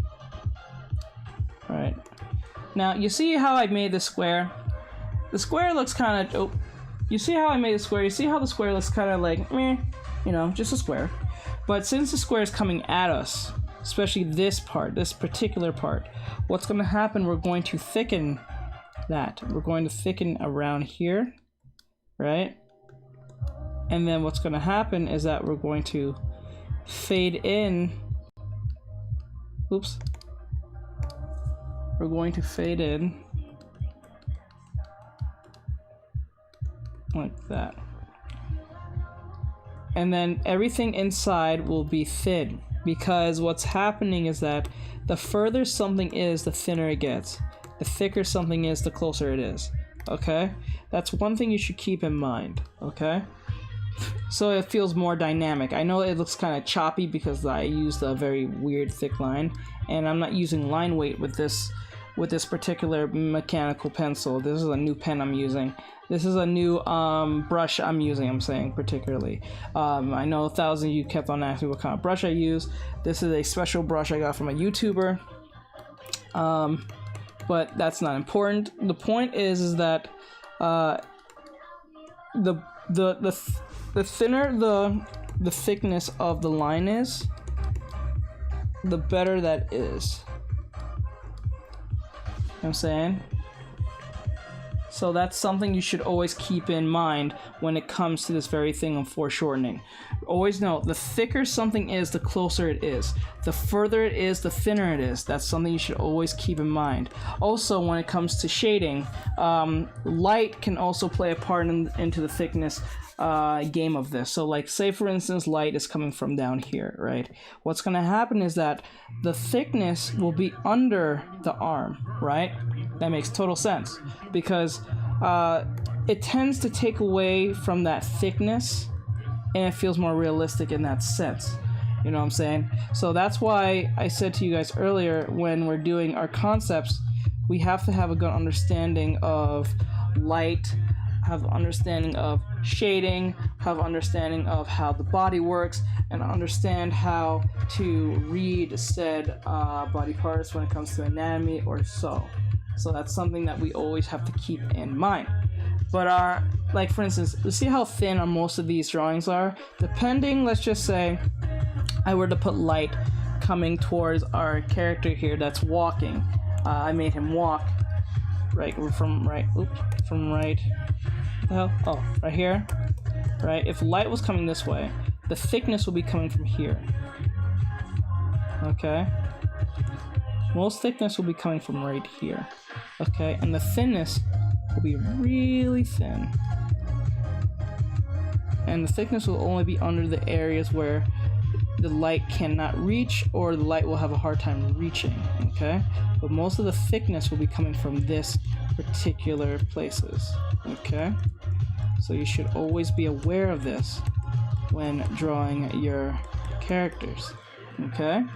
So that's something you should keep in mind, so it keeps your characters more dynamic, more flowy, more fun, and all that great stuff, so always have. So if you guys have any questions, please leave a question in the questionnaire and I'll try to get to your answers as fast as possible. Thank you for all the follows, guys. Those are on TikTok and Instagram and YouTube and stuff like that. If you guys want to build up more onto this community that I'm helping build, just join the YouTube and we'll get to 1,000 in no time. We're at 736, so let's get to that 1,000, because that 1,000 will be really helpful over time, and then I can focus on making more tutorials for you guys as time goes by. So with that said, thank you guys for being here. I do appreciate it. You guys are amazing. I hope you guys are enjoying a lot from what I'm doing. So the next thing we're going to be learning is skin tight outfits next. Skin tight outfits are much more easier to deal with in most cases compared to jackets, Japanese clothing and fashion, because in Japanese fashion, especially the ones I'm looking at, is usually more like baggy, very big in the baggy side of things, trying to keep things cool, keeping things very rebel-like, based on what I've found so far. But we're going to be focusing on skin tight stuff, and I'm pretty sure you guys are going to enjoy this one, because I'm going to be doing some bikinis in that sense. So if you guys are excited for that, I'll be doing a female in her bikini. I'm going to try to be as wholesome as possible with this. I'll be doing one in a 2-piece, one in a 1-piece, and then I'll draw a girl who's a little more on the chubby side. So those of you who are very you guys really get really happy when I draw girls on the chubby side. I don't know why. Why is that such a wanting? But I will be drawing girls in the chubby side as well, because they do play a role in anime sometimes, once in a while. It's very rare you do see chubby girls in anime, but it does happen. Usually they're a mom, a grandma, or stuff like that. It's very rare. I think, if I can think of a very recent anime, I think Little Witch Academia is one of them. Like skin tight jeans. We're gonna do skin tight jeans. We're gonna do bikinis. We're gonna do like the Evangelion suits, and then I'll move on to chubby girls, and then explain how is it different with chubby girls compared to girls who are much more thinner than them. And then we're gonna put on different clothing and see what works and what doesn't, because I've drawn chubby women in the past as lessons before. If you guys don't know what this means, you can always jump to my YouTube channel. I have a video talking about that very thing: lean women, skinny women, and chubby women. You can review my head drawing. I feel like something's missing. Alright, I'll look at it in a second, bro. Thank you for letting me know. Alright, and don't worry, I will do it on stream, so you don't feel like you're being ignored. I got you, bro. So the first thing we're gonna do is that we're going to do maybe we're gonna do I'm thinking we'll do skin tight.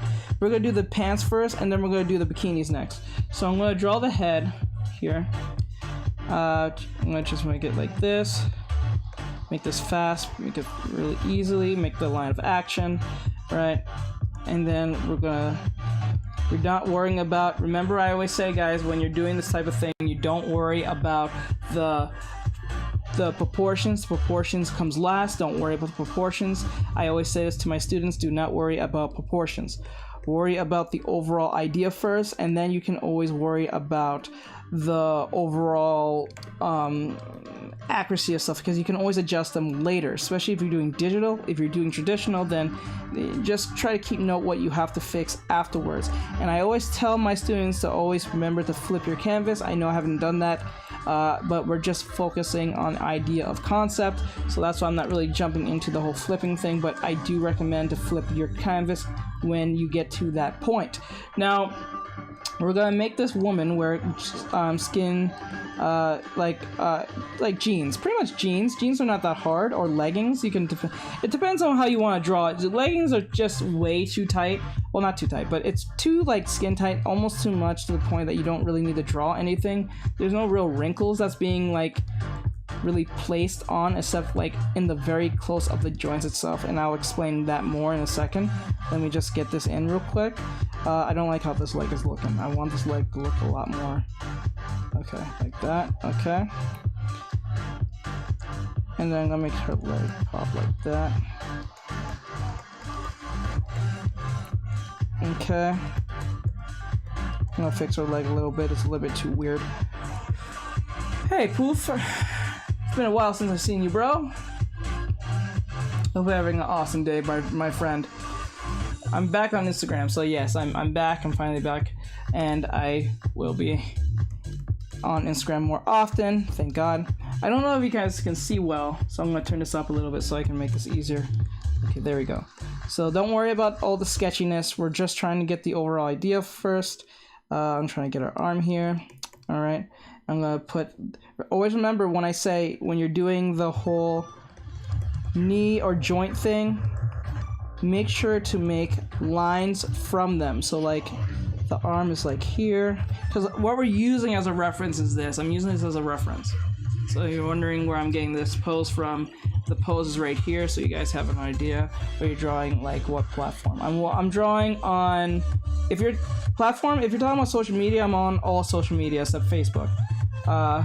If you're talking about what program, Clip Studio Paint.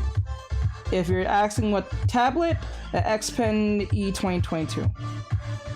So I hope that answers all your questions. Okay, we're gonna make her leg like this. I'm gonna make her breast about here because we want that here and here. Okay, and then the arm will be here. So always remember that the arm, the elbows are always higher than the waist. I'm gonna fix this. This is a little weird looking. Okay. Here, and then we're gonna make the arm like this. Okay, so we're gonna make the arm.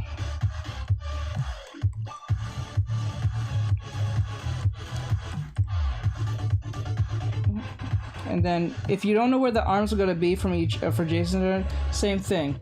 Long arm, you know what the arm is, so you have an understanding where the length of the arm begins and ends. Okay? See, I'm not worrying about too much of accuracy. I just want to make sure I know where what is what. Okay, I'm gonna make the leg like this so we can have a good understanding of that. I think the stomach's a little bit weird, so I'm gonna fix that a little bit. I don't think it looks quite accurate on that note. Okay. All right, so we have our female. It's not the perfect female. I don't like how her legs are looking. Okay. There we go. A little better. Not perfect, but it's a lot better. Okay. Alright, we got our female the way we want her to be, pretty much. Now, we'll use her as our dummy. So what we're gonna do, Pinterest is always the best way to get references. Always just a step ahead of you, bro.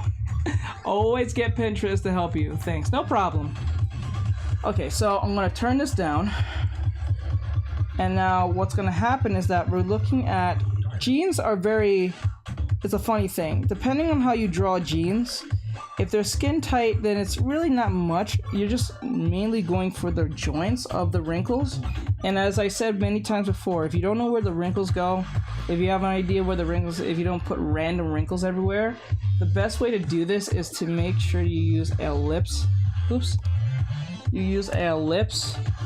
Not ellipse. You use a cylinder, and try to make the cylinder fit in said body part. Because what's happening is that if you put a cylinder in said body part, what's happening is that it gives you a sense of perspective. And what's happening is that I keep saying what's happening. What's happening is that you want a sense of what you're looking at. So the angle on the 3D shape will tell you where you're looking at. So like right now, if I put a cylinder in our stomach, so where we're looking at is on top here. And like for instance for here, I put a cylinder here. Since we're going to be seeing the bottom of the cylinder based on how we fit the cylinder in. I couldn't make this work on top and bottom. So once we make those cylinders inside the body, we know the idea of where the wrinkles go. Now you must be wondering, where does the wrinkle go? What does the top or these top points of the cylinder mean? What this truly means is that we will know the direction our wrinkles is going. So like for instance, the bottom wrinkle is being seen. So what's gonna happen is that we're gonna go forward top. We're gonna go to the top. So everything is the opposite. So if I see the top of this cylinder, I'm going downwards. We're going downwards with the wrinkles. The wrinkles are falling downwards based on gravity. Okay. Whoa, actually learning stuff on TikTok. Yes, I'm a teacher, so it's what I do. Yes, so like, I hope you guys can take this and run with it if you want. It's something that you need to learn if you want to put wrinkles. So if you're having a hard time not knowing why the wrinkles look weird, or you don't know how to put them, or where to put them, or where they begin and where they end, this is the best way to know. I learned this from I think her name is Chloe Hung. I think it's Chloe Hung, if I'm right. I will show her YouTube channel, so I'm not just running with this like this is my original idea. I learned this from her. She's a great fashion artist, and no, I'm not a fashion artist, but if you are making characters, I'm a character designer. I try to be a character designer, a concept artist or a fan artist. But the best thing to know if you're drawing clothing for your characters, you must realize this: these cylinders will give you an inkling of where your wrinkles will be going. So if I'm seeing the top of this the cylinder, we're going the opposite direction, right? We're not going towards the cylinder, we're going the opposite. Nope, we're going the opposite down. So like if you see the bottom, you're going top with the wrinkles. So what does that mean? I'm going top. That means you're going to make the wrinkles hang off like this, going towards the body, because you see the bottom of said cylinder. Okay, so like I said, I want to see if you guys understand this. I want to see if you guys can get this. So for instance, if I were to put a cylinder right here in her leg, in her bottom leg, what would you see first? The bottom? I want to see if you guys understand it. So would you see the bottom, or would you see the top? You see the top or bottom? If this was like, if you were to insert this from this angle with this cylinder, will you be seeing the bottom or the top? The wrinkles would go down. Okay. Top. Okay, good. Top. So far I'm hearing good answers. Top is correct.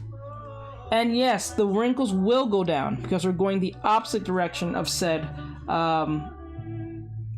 no, we're not seeing the bottom, Blueberries. What's happening is that, because remember, for me to fit, it makes sense, because look, listen to this. For me to make a cylinder, to make this fit in this leg, I have to make sense of how the leg looks. I can't just put a cylinder like this. I can't put a cylinder like this. It wouldn't make sense, right? So I have to go along with how the body is, how it's drawn. So I'm gonna go along with the body, like this, and then like this, right? Straight down. Now, there are situations where the leg will look straight on, and this does happen. Now, you must be wondering, what do I do if it's straight on like this? Do I go left? Do I go right? Actually, quite frank, either two things can happen.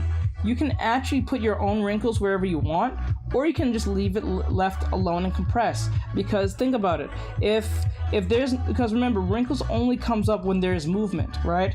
So if the cylinder is like neutral, right? If the cylinder is neutral with no movement, see how this arm here is moving? This arm is moving because it's doing something, right? Unlike this arm is probably, it's not doing much of anything, but because it's not straight down and the arm's going this way, we're gonna see the bottom of this, so there is movement. You understand? Now, like I said, if you have a cylinder and it's literally like a square, that means it's compressed to the point that you don't need to bother with it. You can actually leave it alone if you want. But if you want to put a wrinkle, you can. Just try to be constant alongside the whole body. You can actually put a wrinkle there, because depending on the fabric that you're using. So like, if it's like a wrinkly, like let's say Dragon Ball Z pants. You know, Dragon Ball Z, how the pants are always so very baggy and stuff, like the gi pants. You can actually leave this particular part not as wrinkly as the rest, okay? That's something you can do, right? You can leave this alone. You don't have to wrinkle this, but if you want to, you can if you want. It's not important, but you can do that. Like, you can leave it alone and make everything else wrinkled because the joints are moving here, so there is movement, okay? You can make it all baggy if you want to, right? But like, since we're talking about skin tight clothing, if we're talking about skin tight clothing, most of the wrinkles are not going to be like, it's not going to be tight. It's going to be in the areas of the joints of where the legs will overlap in cases like this. So like the pants would be, let's just say like this, right? And then let's just say this is a leggings. Let's just say we're drawing a leggings, for instance, right? Let's give you a wave to you guys. Thank you for being here, guys. I appreciate it. So let's just say the leggings are here, right? Most leggings are. Most girls like to pull the leggings up to their stomach, which I don't understand.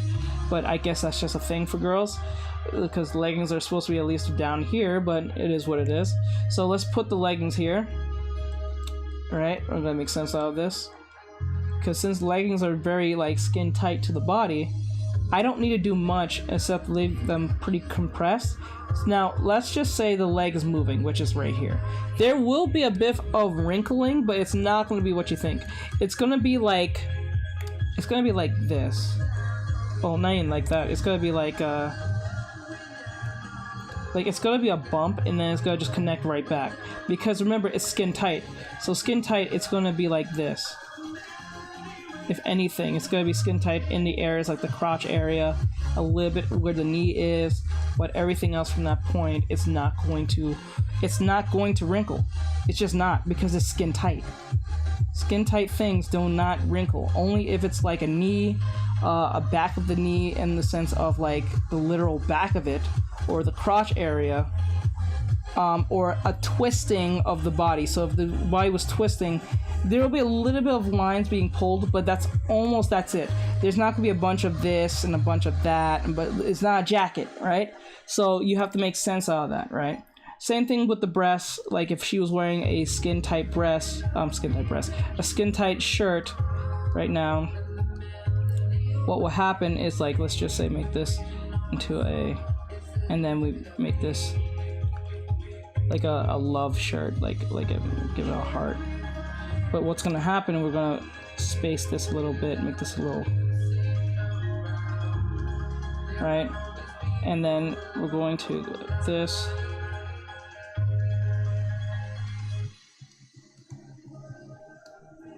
Right.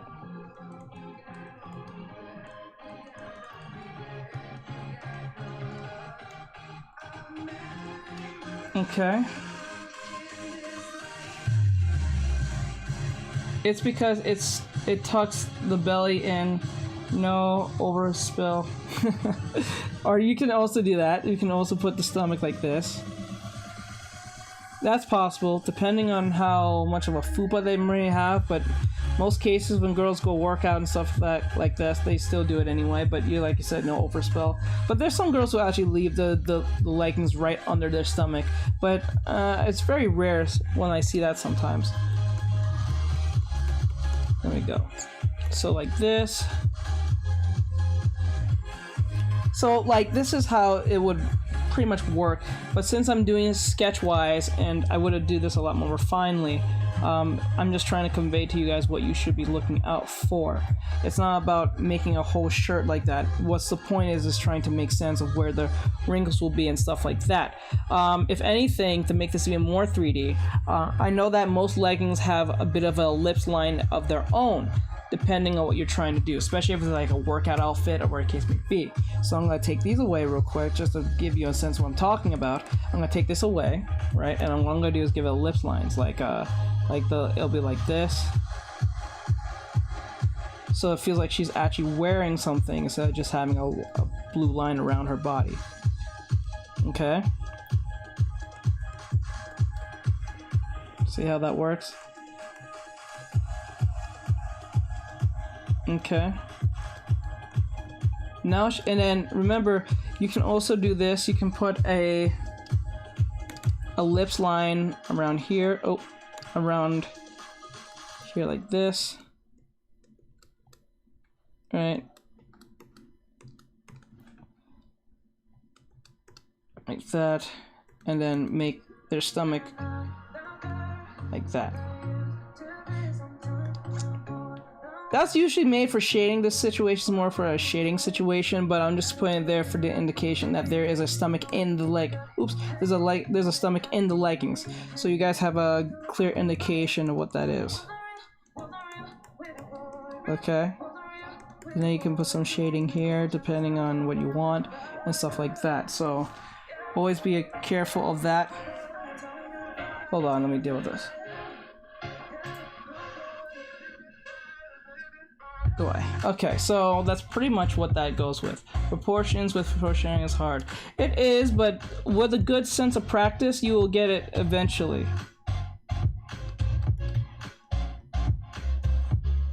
Okay.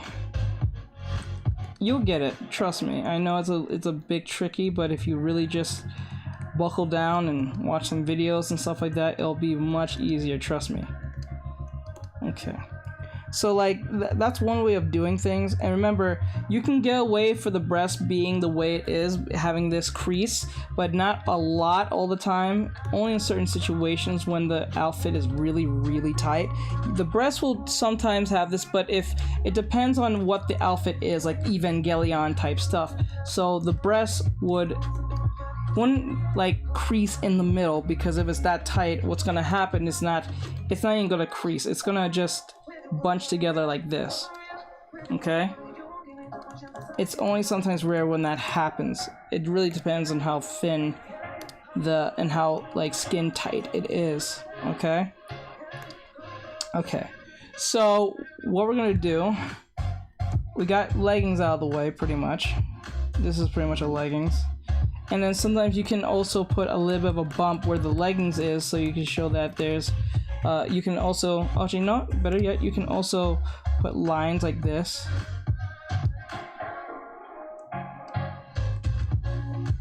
See, like this. It gets more 3D as time passes. So because I'm using a lip lines, and lip lines can really bring out the 3D-ness on your character and or outfit they're wearing. So always keep that in mind, okay? Do you know what Fred Flintstone's wife Fred Flintstone's wife is called Wilma. Like skin tight skin. Like skin tight jeans. Okay, I read that. So that's something you should always keep in mind in that sense. Okay.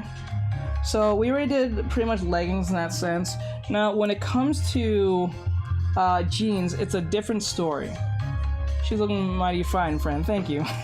Okay, so with jeans, it's a little bit different. There's something called hem lines.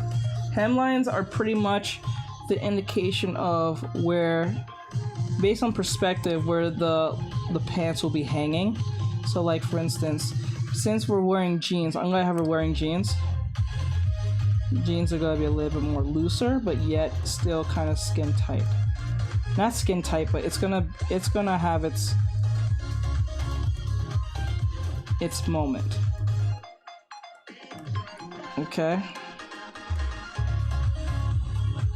See how pants, I gave her like these kind of like slacks. I think they're referring to as slacks. And you see how much more fun her pants looks because it's not skin tight, really. It's tight, but it's not skin tight. I gave her like these 70 type pants to give you an indication of what I'm trying to say here. And then you give her like the belts, and you have to make sure the belts are popping outside of said pants. Always be aware of that. Let me put this here so you guys can see it better. Like this, and then it has a belt. Okay. It's not the perfect belt, but the point of this is trying to indicate that there are differences in characteristics based on what you're doing on the pants and fabric. Okay? Now, to make this even more jeans-like, I'm going to put the ellipse lines again. Like that. Okay. And then I'm going to bring the... Now, this is where folding comes in. Folding usually looks like this. Like this. It always looks like a D or a P or something like that.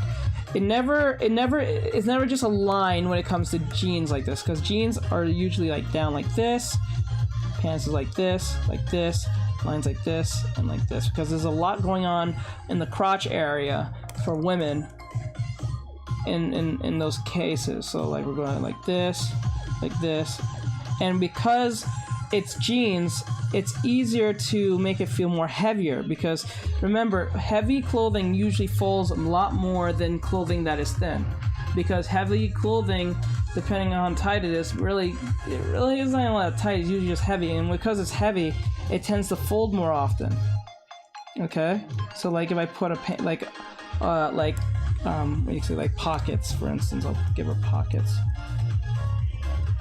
Okay, and then I'll put the pockets somewhere here. Alright. It feels more, she feels more like she's wearing a pants, so I'm gonna give her a shirt, for instance. Remember, I'm doing this very roughly so you guys have a good indication what's going on. Do one with a person twisting, looking behind. Okay, I'll do that in a second.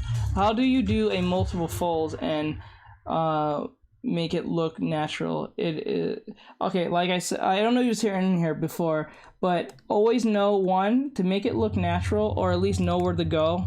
First, know where the angle of how, like the way your character is drawn. That will be the defining factor of how you're going to paste or put your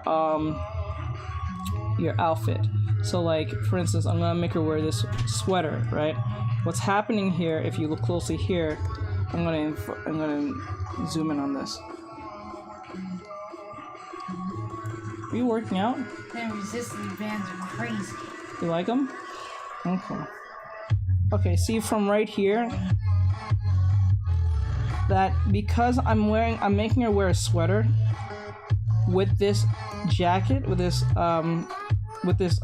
jeans, it's a lot heavier, and because it's a lot heavier, we tend to put more folds.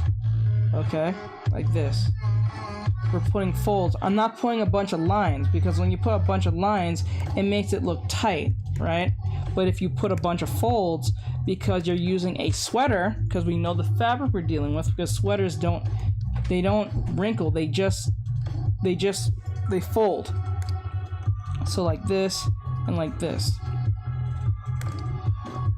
Like, oh, this is kind of hard sometimes, but like here and here, like this and like this.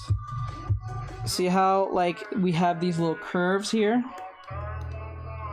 Like here and here. We have to make them fold. Okay? So I hope you guys understand that.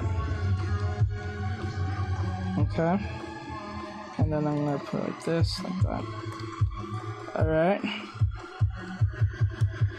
And then the sweater is gonna go around the neck like this. Oh, sorry, I waved to you guys. Sorry about that. Sorry I missed your waves, guys. I hope I didn't miss anyone's waves. So it's like that, in that sense. That makes sense, because remember, to make this easier on you, heavy clothing. Let me write this down for you guys.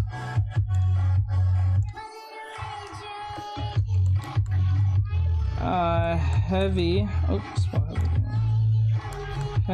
Heavy clothing equals to folds. Folding. Okay, it equals to folding, but like there are instances where heavy clothing can wrinkle, but it's very rare. Because if you're dealing with, like, let's say a leather jacket, 9 times out of 10, it's gonna lock fold, and lock folds look like this. If you understand what I'm coming on with this term, if you've probably heard this term before, lock folds tend to look like how can I draw this? Like this, and then you try to make sense of it like that. Like these are lock folds, like that. that usually works for like jackets, like let's say like jackets or sweaters and stuff like that. So like that,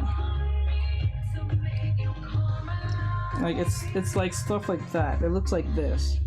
Now to make this work and make it more 3D, you have to have an understanding of folding, like this, and then make sure that the 3D-ness comes in through when you're putting like a little bit more edge on there, so it doesn't feel like it feels flat, you know what I'm saying? So the hand can make sense, you know what I'm saying? Like this is the hand, and this is the sweater piece that just stops right there. So this is what half locks look like.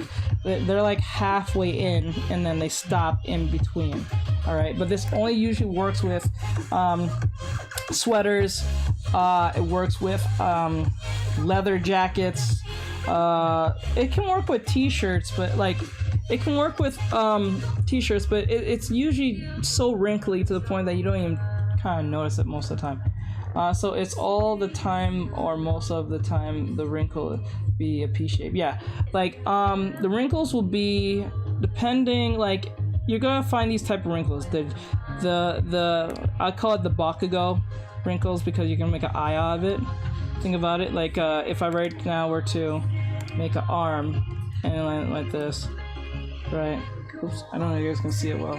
Those of you on Instagram, or like if I were to make an arm like this, right now. Oops, that moved. Okay. If I were to make an arm like this, like this,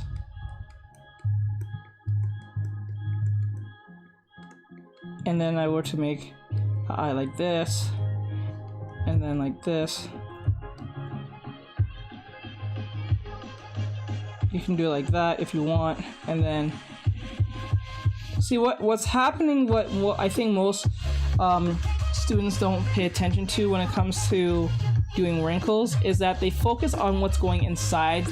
They focus on what's going inside the wrinkles itself, but they're not really paying attention to the outside of the contouring of the whole like sweater. What makes it 3D is that you're cognizant of the sweater outside, because if you can make the sweater, because you see how I drew it first, I didn't draw wrinkles first. I drew the contour of this first, and then anything that's bumpy I just work with it after a while, and then anything else I just kind of go with it along the form of said shape. You know, okay? Does that make sense? So if I went like this, and then like this, and then it kind of just makes sense after a while. It's gonna take some time to understand this, but after a while you will get, it's gonna be fun. It's like a puzzle. After a good time, it's gonna become a puzzle for you. And the one thing you do notice, I do not connect them completely. I keep a gap open because it keeps that sense of, not uncertainty, but it keeps that sense of it's not completely like connected, but yet it does make a difference in the fight of drawing said wrinkles. And then you can put a ellipse line if you want to make it more easier for you to see where the 3D-ness is coming from. Sometimes you can even put the wrinkles in, the lips inside the wrinkles to see where you can see the crevices inside. And the way that makes this work, I curved inside the, you see how I curved. Let me zoom in.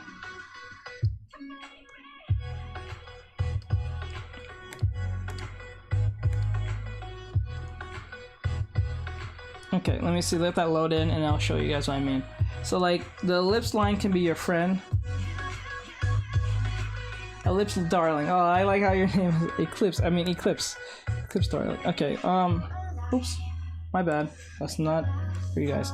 Alright, so we go around here and then we go inside the wrinkle and we curve in and then we curve back out. But what we do, we don't connect this. We keep this gap here. We want these gaps to be there because if you have a big line on it, it's gonna look 3D, but it's gonna feel kind of off at the same time. It can fall in flat real fast.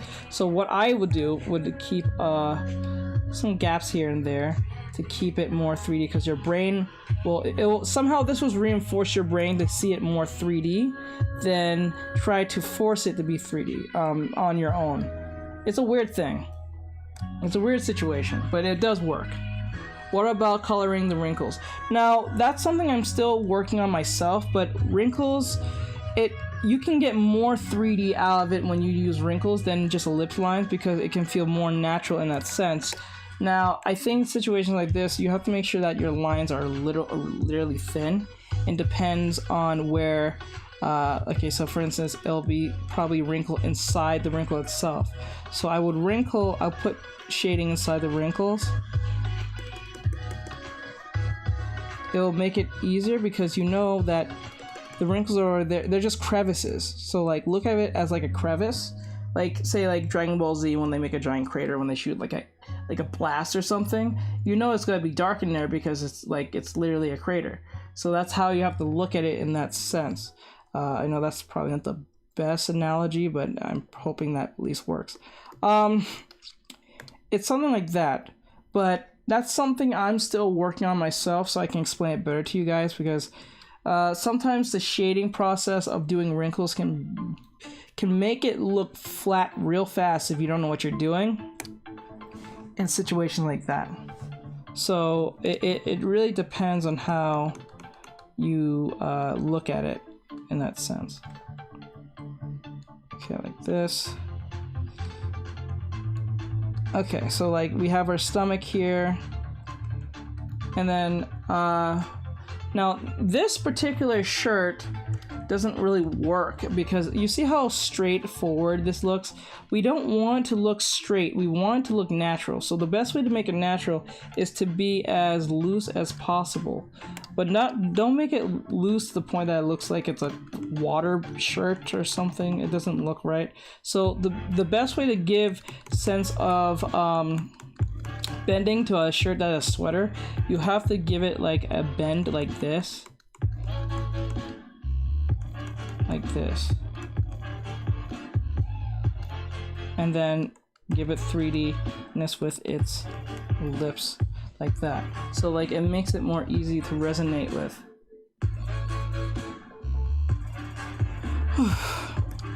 Okay, so I hope that helped. Now we're gonna move on to something more like, let me see, did I erase the other one? No. Okay, there you go. So what we can do next is, I guess I'll do a different pose for right now to keep it a little bit more interesting instead of using just one particular pose. What the? Go away. I hate when that happens. Okay, so what we can do is pretty much do another one with a little foreshortening. I think that'll be a little more fun, and this time she'll be in a bikini or something, so I know you guys are looking forward to that. And I'll do a one piece, and then I'll do one with one standing from behind. So I want her to look cute as possible, so it keeps grab people's attention in that sense, but I don't want her to be too seductive, because that tends to piss off TikTok. So I'm trying to keep it fun but yet thing. So I'm gonna, let me see. And then after that, we'll do the chubby girl part of it. We'll do the thick girl one. Okay, so I want her body to be shown, but yet I don't want it to be a distraction at the same time.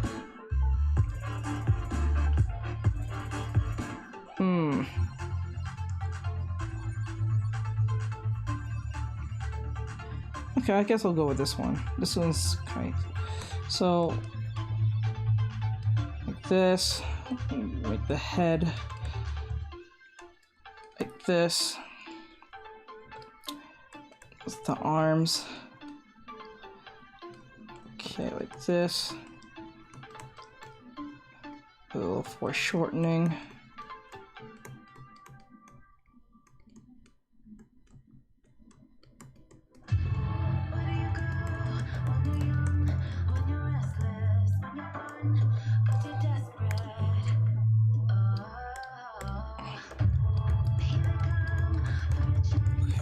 This, and then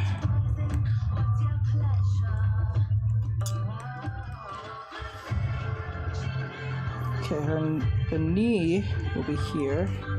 Sorry about that, I got real quiet because I was trying to figure out why I'm gonna do this.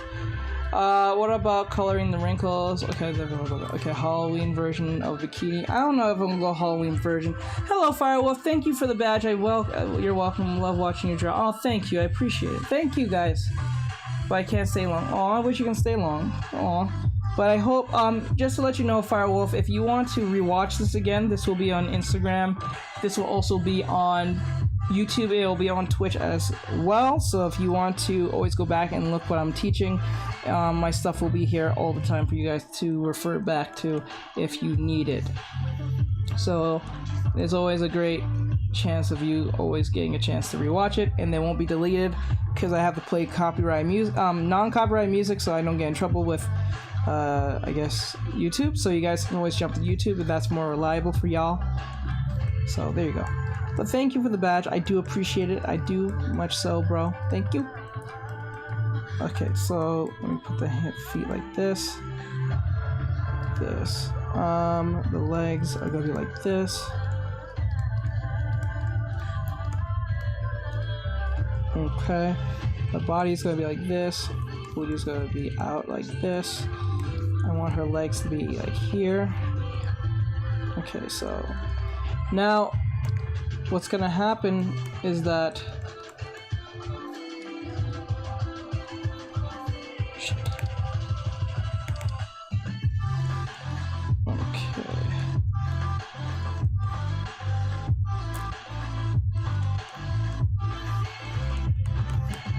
okay, like that, and then what's gonna happen? This is an interesting pose. So like this is my first time drawing a pose like this from this angle, but then again, I'm not even using reference. I'm using my head to do this one. You're welcome. Okay, thanks. No problem. So if you're trying to learn how to draw or anything, please, you can always go here, or if you have any questions, you can always message me. I'll answer your question as fast as I can. But thank you so much for that, bro. I appreciate it. All right, so okay, her outfit is gonna be like this, like this.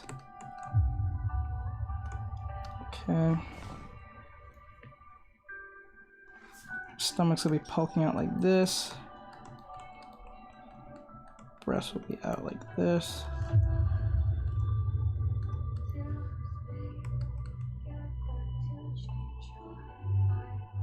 Okay. Actually, I'm gonna move her arms because I feel like that's kind of distracting. I'm gonna put her arms. I'm gonna move her arm because like this is the original pose. Just to let some of you know, this is the original pose here, but I'm changing the perspective very drastically so it feels very dynamic instead of just being straightforward. For those of you who are watching, that's the pose, but I'm changing the pose a little bit so I want it to feel a lot more fun and dynamic in that sense. Since she's gonna be wearing a bikini, I want her to have like fun when wearing said bikini.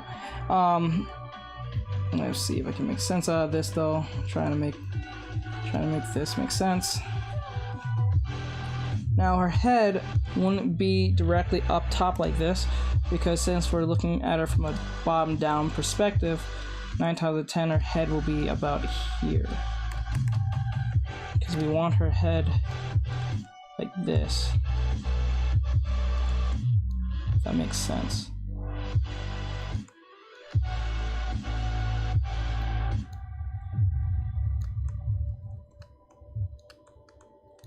Okay. So that's how it works in that sense. I like the Mandy. Oh, I like the Mandy profile from Grim Adventures of Billy and Mandy. That's cute. I like that. Okay, how do you draw your heads? Usually when you draw your heads, you always have to make sure when you're making your circles, don't look at the head like a circle. Look at it like using the luminous method and try to make sense of it by using this thing, because it cuts in half that head. And what happens is that makes it easier to read the position of said head in that sense, like this. Or like if you want them to look up, you have to be cognizant of the chin, the neck, what connects, what doesn't. So when you're drawing a head like this, let's just say I want to draw a head and I make another circle. but I want to like make it look up. Make sure that the line that you made here connects with the circle you made inside of it. And then what's going to happen is when they're looking up, that's one way you can make them look up. And then make a ear. And then make a 3D ellipse lines so you can see, so it feels like they're looking up. Or if you want them to seem like they're being seen downwards from an angle, you do the same thing, circle, and then what happens is you're gonna make it very, you're gonna foreshorten everything, and that's kind of hard sometimes for certain people. Sometimes I get it's tricky for me sometimes myself. But if you make a circle, try if I can do this right, a circle like this, and then make a cross like this, but this time you make it really thin to the point that you can't, oops, to the point that you can't,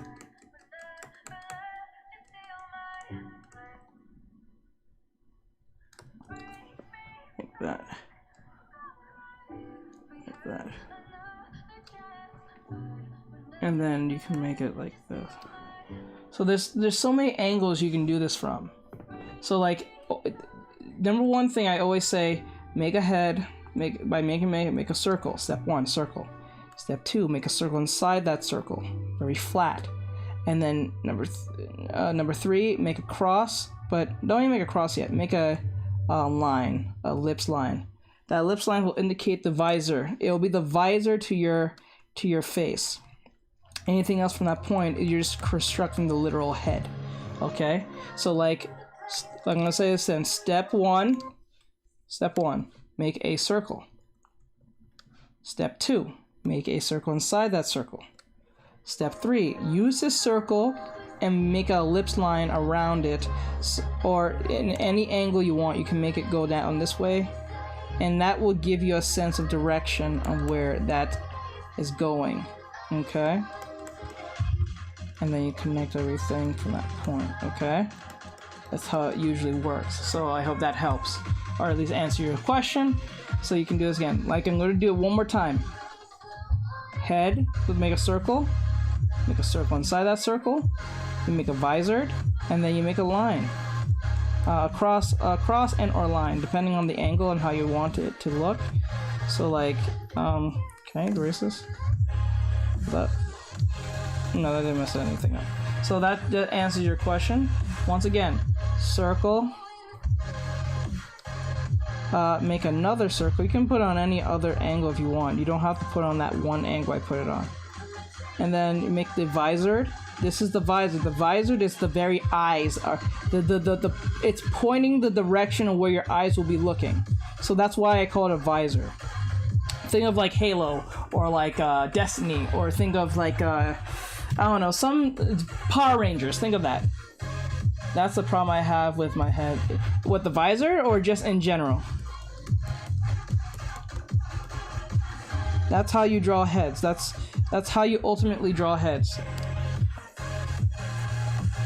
And that could be a one-fits-all for all heads, depending. Even if the head is like square, right?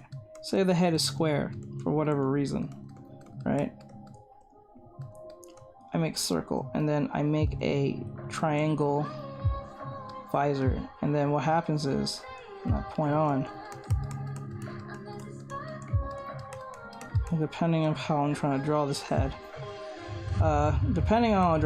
it's gonna make a difference in that sense. And then I make a head, an eye, and then all that stuff happens.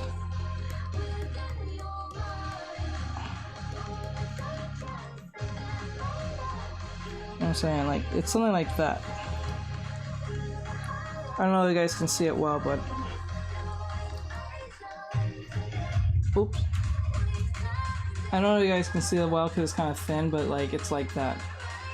So like, it can, that's the problem I have with my, okay. Hey, Wolfie! So I hope that helps. Alright, so back to what I was doing. Now, we make the bikini the way we want it by making the head like this. right? And then what I'm gonna do, I'm gonna erase the arms because I don't like how the arms are kind of like placed. I want the arms to make sense.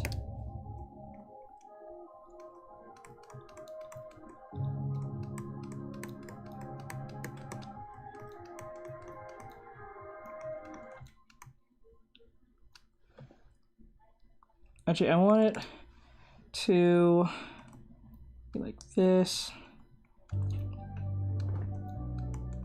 that, and then make the breast, because since we're under, the breasts are actually being seen underwise. That's what we want. And then pending like that, and then the next.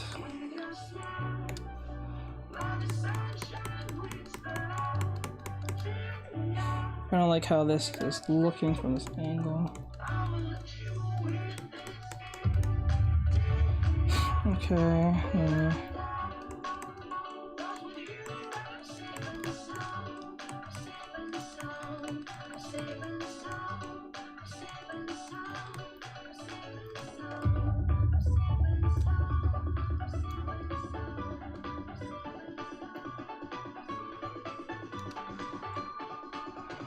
Okay, like that.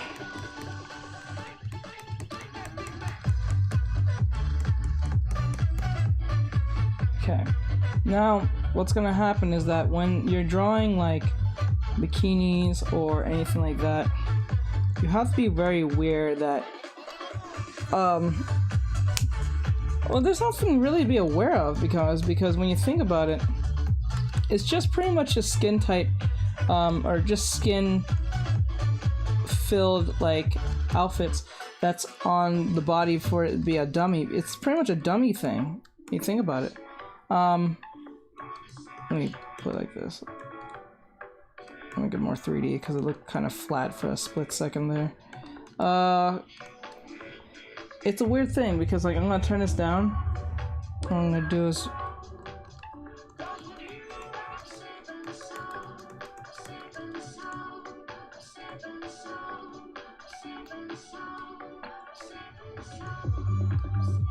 okay, like that.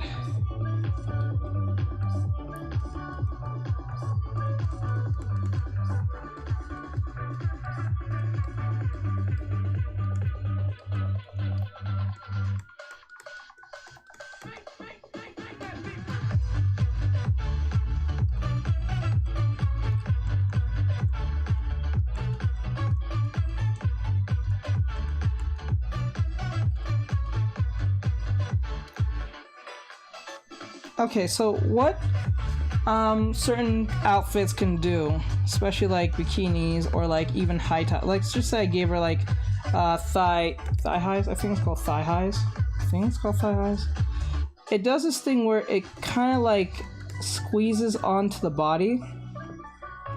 You know, if you guys know what I'm referring to, like it's that little bump inside the well, actually, before I do that. There we go. It'll be like this. It won't be like, okay. So it's like a bump. It's a weird thing. So like it's a bump that you might know I'm talking about. How can I explain this? Yo, what's up? It's been a while since I caught a... Oh, I'm also on Instagram now. Oh, you changed your name. Von the Goat. You changed your name from Dark to something else. But, I'm also on Instagram now. I'm back on Instagram again. So, like, you know what? I'm not even gonna probably do this angle because it's too obscure. So I'll just keep it... I'll do it this way. This is gonna be easier. Oop. You know what? No. I'll use one of my concepts I already have. I don't have to redraw everything. Here. So like for instance,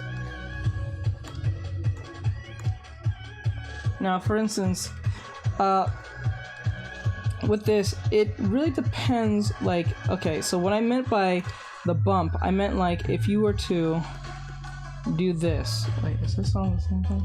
No, okay. So like, you know, like you make the booty shorts like kind of like this, and then next thing you know, there's a bump here. Like there's a little bit of like this spacing. Oops. There's this spacing right here where it indicates on how tight the outfit is on the individual. Like this. Right?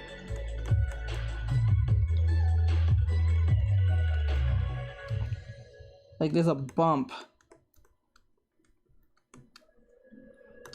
So it indicates that there's a bit of like tightness on the body. What are we drawing? I'm focusing on clothing today, but we're focusing on tight knit clothing now, and then I'm gonna be moving to chubby girls after. I got a good hour, so I gotta speed this up.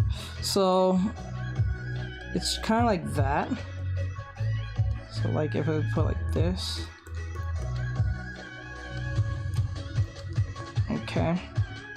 And then there's not really much depending on how you design the bikini itself, especially the lower half of the bikini itself. So if it's like one of those designer like bikinis, then you can like have fun with it. But if you have an understanding of shadow and layering and lines, then you can really get away with this, like what I'm doing right now. See how I'm darkening the lines to give it a sense of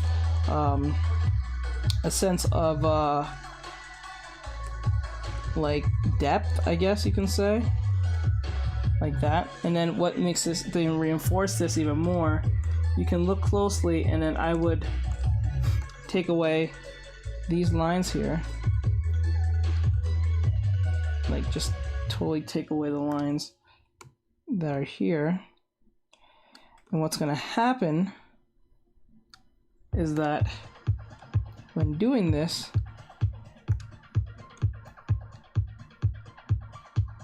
okay, so when doing this, I can leave like a bump here and a bump here to indicate there's tightness squeezing onto the body itself. So I hope that makes sense. Like it just like kind of squeezes onto the skin, and the skin is kind of popping. But it's not too tight to the point that it looks like it's painful, but it's there. There is a squeezing of the body that indicates that it is a tight fit on said individual. I hope that makes sense. What the? Oh. Sorry about that, guys. It was a battery. I thought TikTok got mad at me. Alright, so that's pretty much how it works. So that's one way of putting it. So, and then you put ellipse lines to make it easier for you to read this in that sense.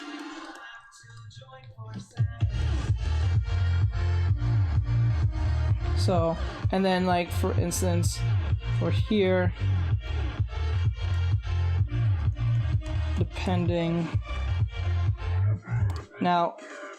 on how you want your bikini to look, you can look at a bunch of references for this, but usually people just go with the typical anime thing. I usually just go with the typical anime thing with the giant ribbon in the middle, like this, all the time, just like this, and then make the giant, you know,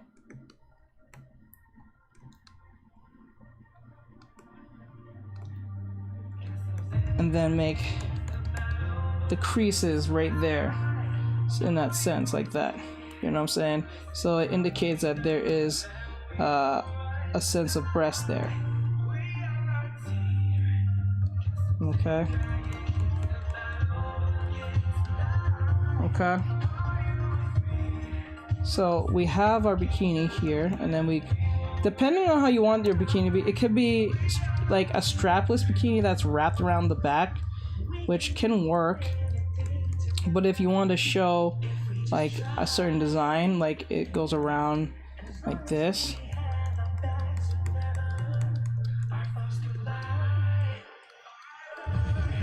you can wrap it around here.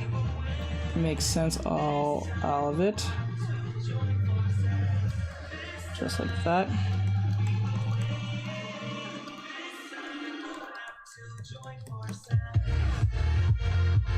Right.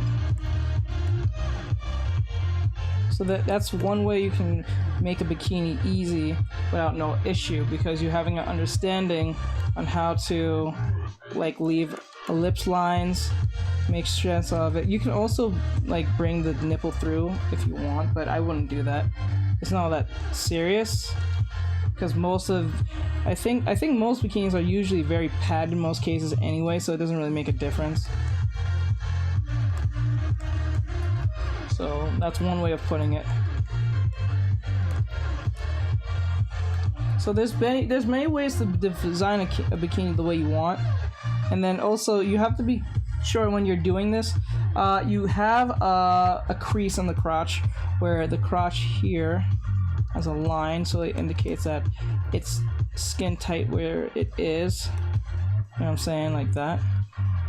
I know it's kind of hard to see because of a bunch of scribbles. I'm not planning for this to be a lesson in that sense, but it ended up being that way.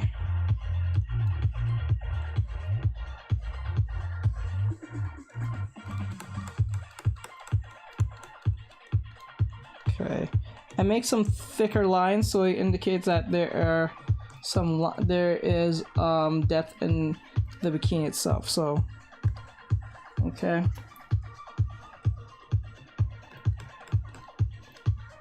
There we go. So that's one way of doing it. Now, another way of doing this, it looks really good. How long have you been working on it? Oh, I worked on this just yesterday. It only took me about 20 minutes to get this drawing in, but I'm using it as a form of a dummy just to give you guys an indication of what I'm teaching you. So there's that. Wait, where's the... Oh, did I draw on it? Shit, I drew on it. Damn it.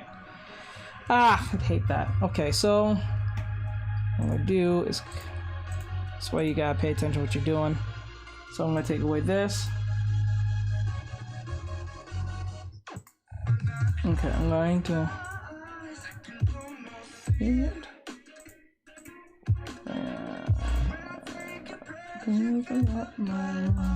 Okay. Now, I'm going to erase... gotta erase the rest of this. Actually, no, I don't have to. I don't have to. What I'm going to do is, I'm going to...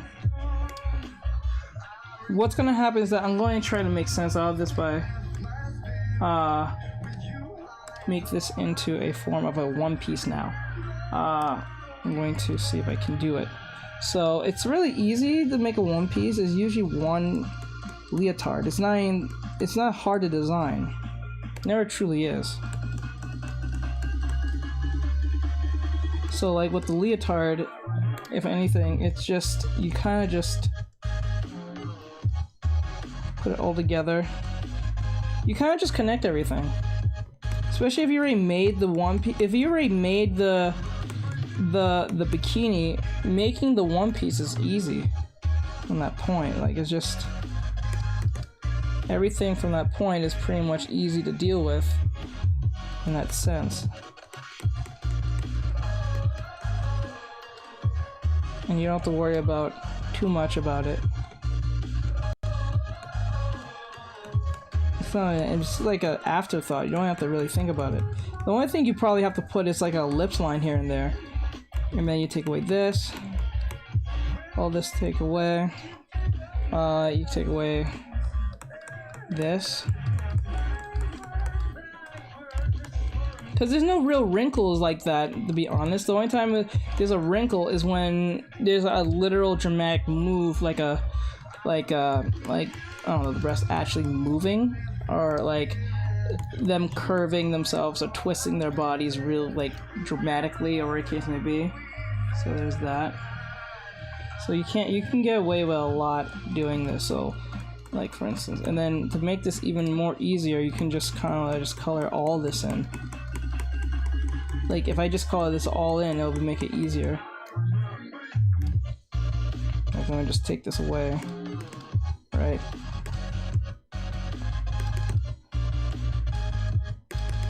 And then I'll just put a ellipse line like this.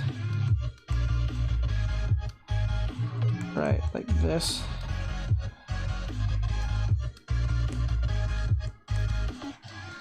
And then all you have to do just for demonstration's sake, is just pretty much put the thing here, like that. Oops. There you go. And then all you have to do is just take the color and just say this.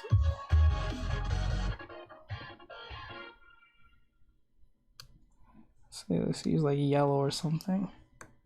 Look at the very bottom. Oops.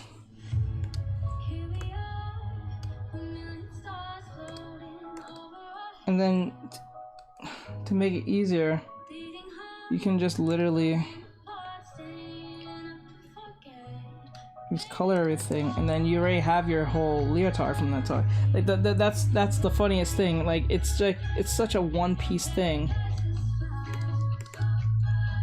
It's so unified that you don't even have to like put a lot of effort in making it, other than just make it 3D in that sense, and then you're pretty much done. That's pretty much what you deal with. Especially if you color in, it just makes it easier for it to be seen in that sense. But it is what it is. But you can always design your thing like I did earlier with the bikini. You can make slits on the side of the love handles or something like that, or put a big heart here where the breast is to show cleavage, or the case may be. It pretty much goes by your preference from that point. It's not that big of a deal, to be honest, but it is what it is. Now finally we can get to the chubby girls thing, because like there was not really needed of wrinkles. Wrinkles don't really come through bikinis like that. The only thing with bikinis is mainly based on his design, most cases, and his 3D-ness, and his ellipse lines. So we're gonna go down the chubby girl route now. Now this is going to be interesting because, let me see.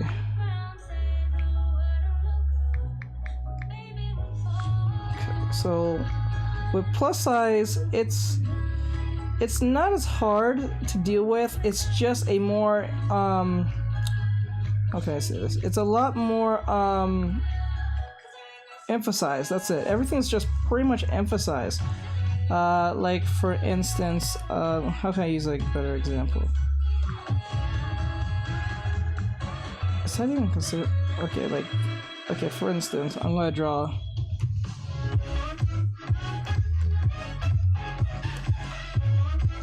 Okay, and then what's gonna happen? I'm going to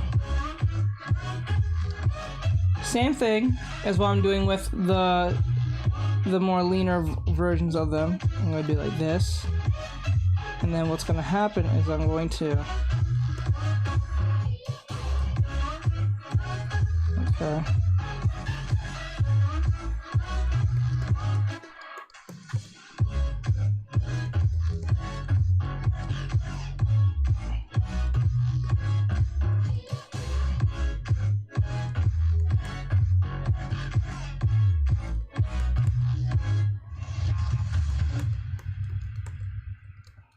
Okay. And then we go like this.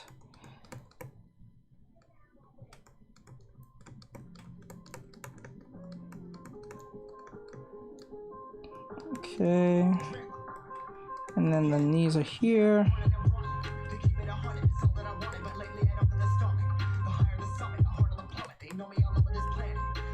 Oh god, here comes the crap wrapping. Okay, so I'm gonna bring this crotch down a little bit. Everything when it comes to this particular topic is always, everything is just emphasized. You know, so like, and then using the ellipse line will be will be crucial for this to work. Okay, so as far as I have it,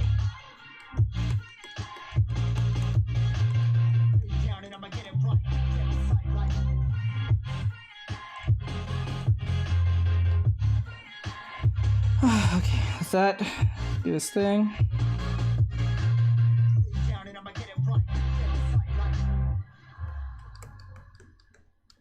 Like this.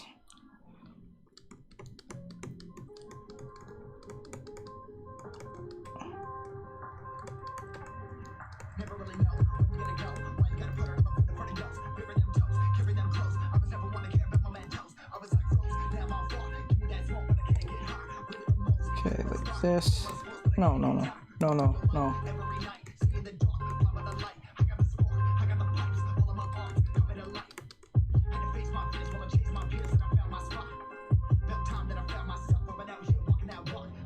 I would be complaining right now about this stupid rapping, but like I'm too busy trying to get this girl to look like a woman, so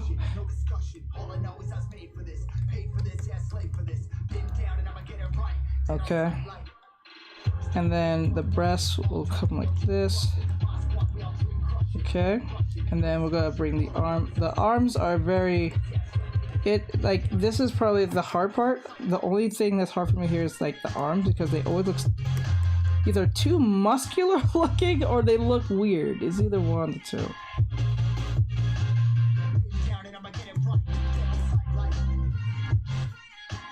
I'll make sense of it.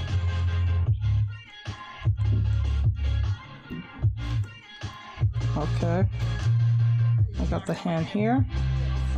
And our hands are going to be here.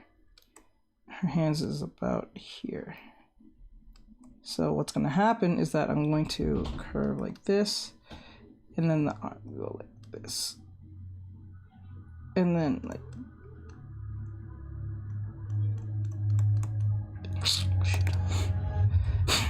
okay, like this.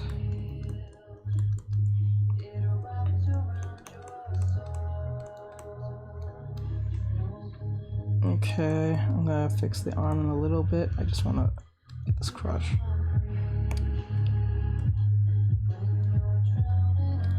Okay. It's not that curved like that. It should be a little bit more shot out like that. Okay, like that. All right. That looks better than it was before.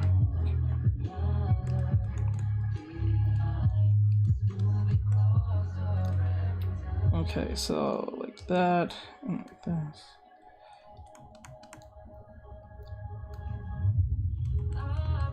Oops.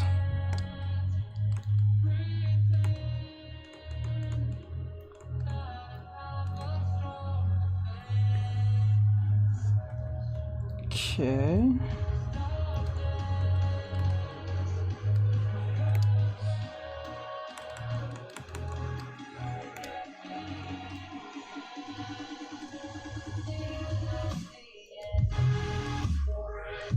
Okay. All right, so as far as we almost got it, we're close. We're very close. I'll show you guys the reference in a second. I will show you now, but I don't know if it's gonna piss off TikTok, so I might as well just get the drawing out first.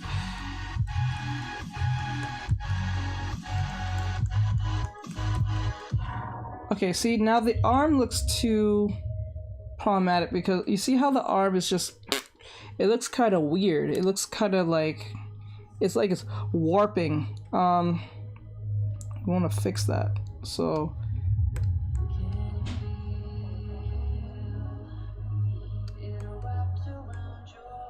okay. I don't know. It looks kind of weird. We gotta fix that. And I wanted to make sure when I'm drawing this.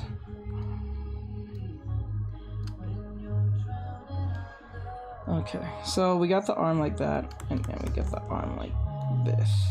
Because the breast is overlapping this, so we want to make sure this is being seen.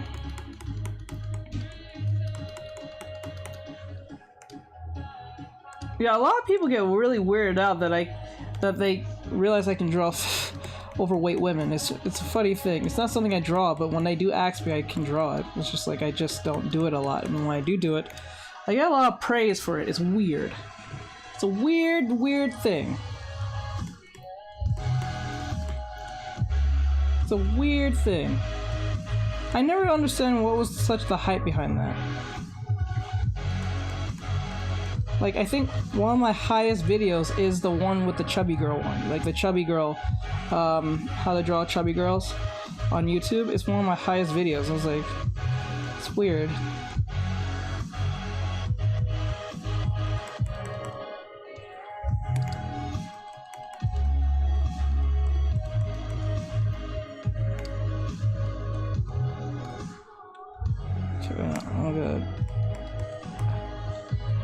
Okay. Okay.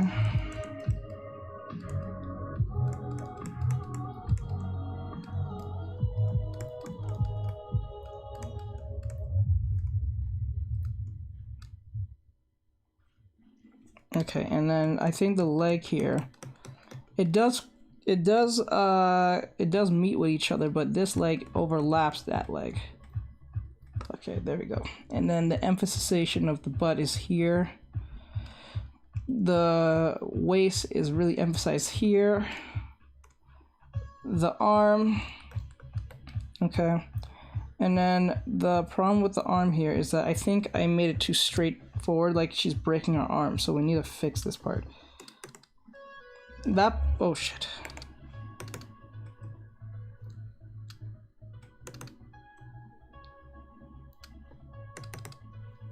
Okay. Hey, Ninja.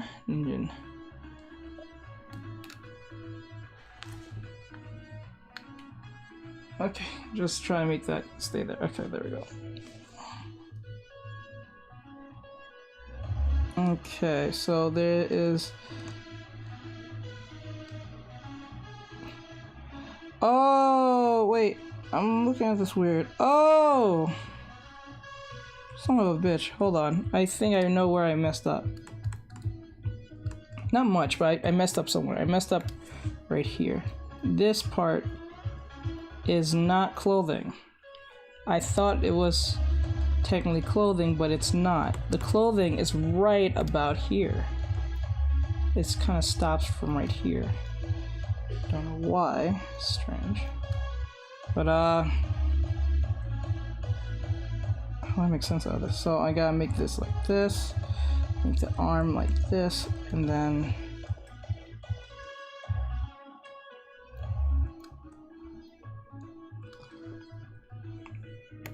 open the arm like this. Oh shit. Hold on guys, I'll be right back. Let me go get the chargers so we can finish this off. I'm near done. I'll do this one, I'll do 3 more chubby girls, and then we'll call it a night. I'll make this one my clothing stuff, so I'll be right back. I need to go get the chargers. I know some of you may leave, so it's okay if you do. I'm just gonna go get the chargers. I'll be right back. It's not gonna take me forever. It's gonna take me like a minute or less. So let me just get up real quick. I just realized I was about to die. I know you guys want to see this, so...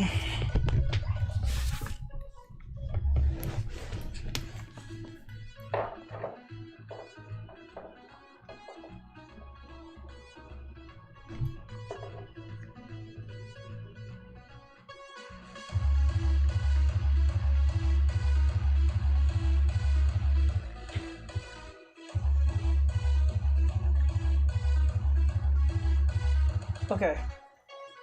There we go. Sorry about that, guys. I didn't mean to do that. It just... stupid. There we go. Alright.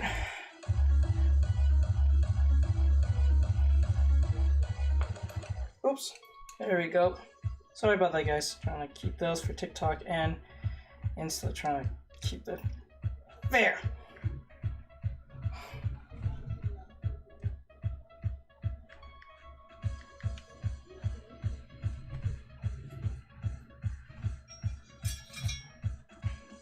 Okay.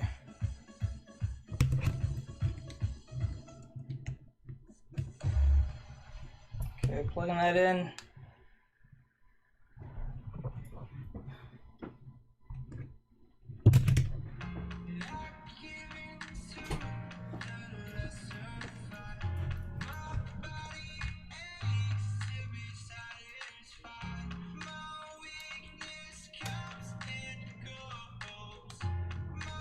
Okay.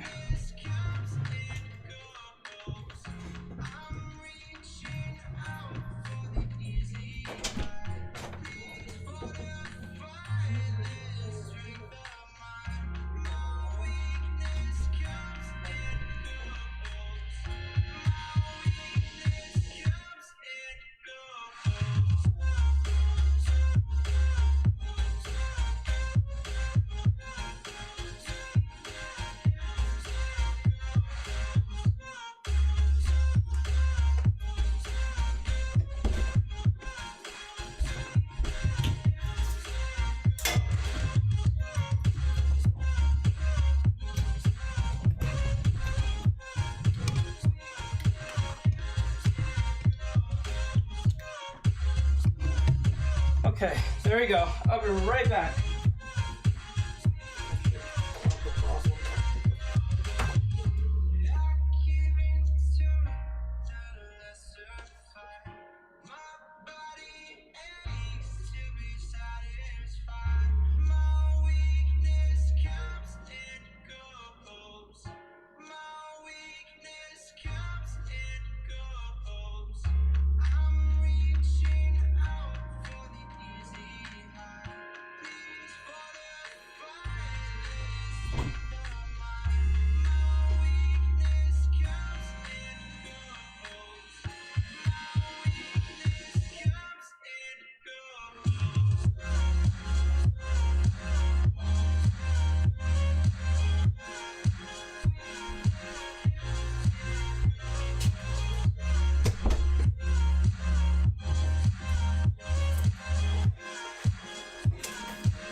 Okay, guys.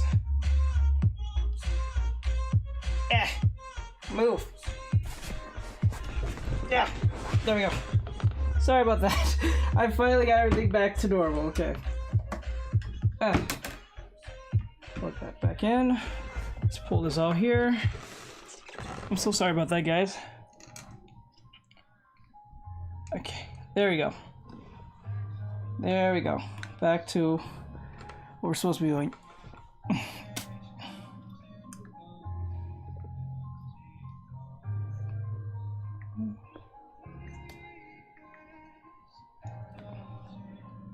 There we go. So we pull this back over here.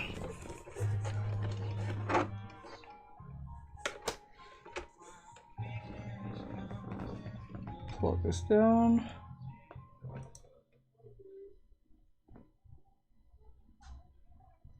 Okay. Alright, so as far as I see it, you guys wanted me to draw chubby girl.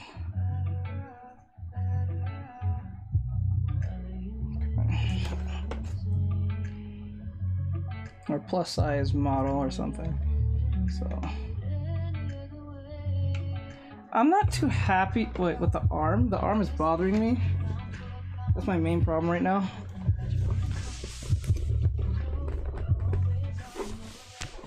Okay. It's the arm that's bothering me, this one right here. But we'll deal with it in a bit. So when I get this arm, I thought this arm is way too high for itself, so that's where the problem's laying. So we need to get that in line. So like this.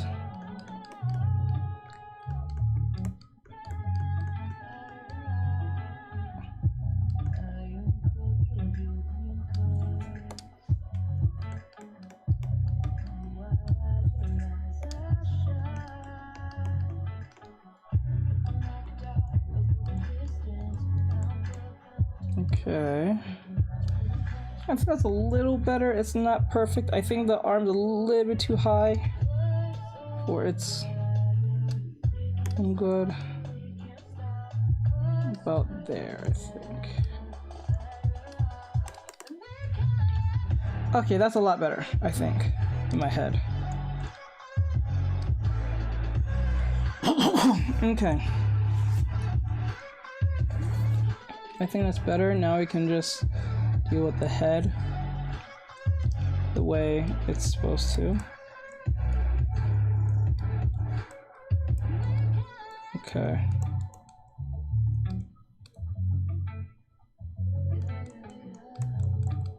Okay, like that. Now, the girl is chubby, so let's get a little bit of her stomach be popping like this because she's wearing. Okay, so the stomach is like this, like that. Now, and then we're going to erase this part because this is not supposed to be centering inside that. So we do it like that.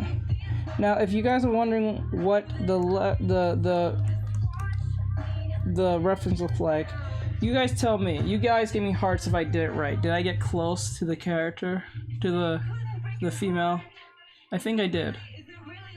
I think I got pretty close. Not perfect, but pretty close. So I'm gonna pull it back a little bit. So like, I think I got pretty close between that and her. But the breast needs to be fixed.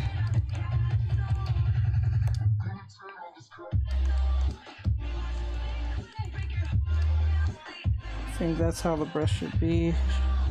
And actually, this is too close, to be honest.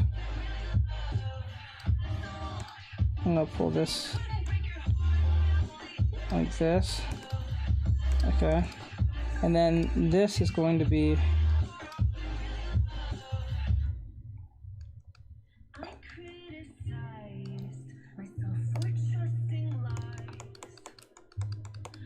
just like that. How much time do you spend drawing every day? You should draw at least once an hour a day, or sometimes two hours a day. That's it. Nothing more. Even if you're not done with the drawing, stop what you're doing and do it tomorrow. If you really want to finish it, I'm saying. But if you want to move on to something else, draw something else for 2 hours.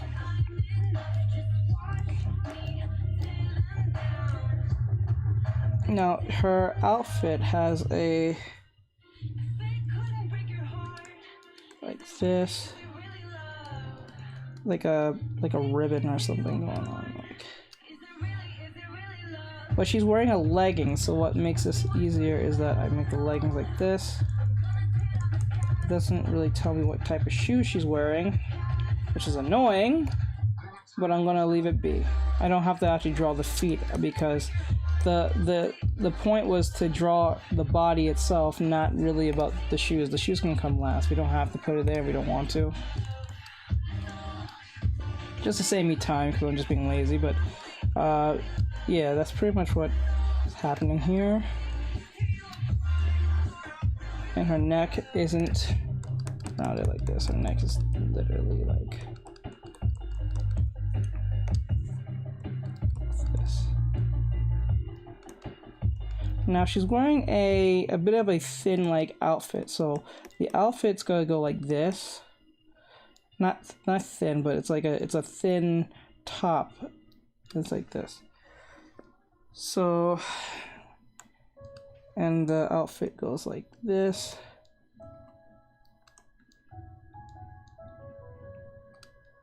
All right. So I think I got pretty close to what we was trying to convey here. I think. I'm not totally sure, but I think we got close. Pretty close. Not perfect, but pretty close.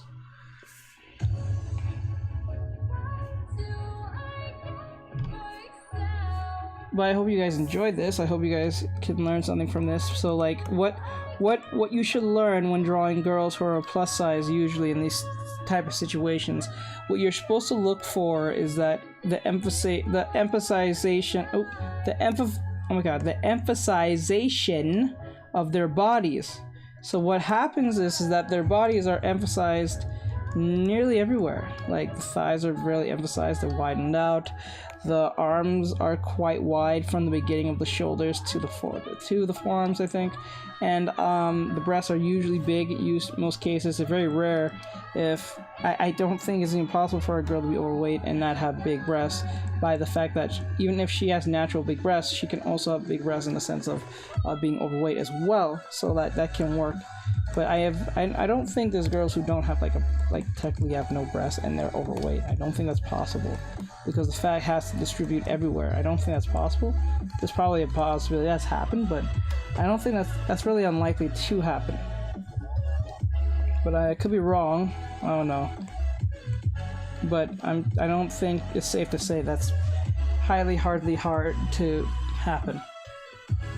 But yeah, so we got pretty much that down. I'll try to refine it a little bit, so I'm gonna turn down her and I'm gonna turn red. So what I'm gonna do is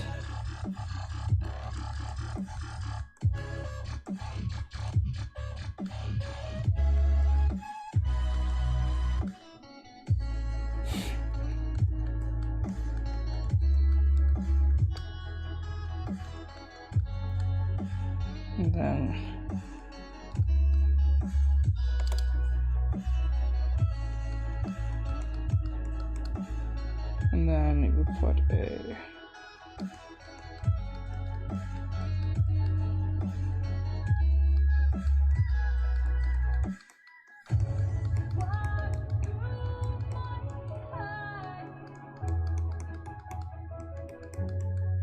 okay.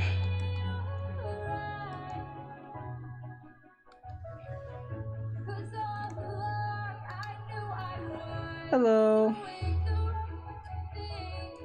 Okay.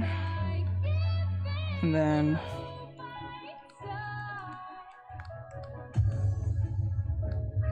oops.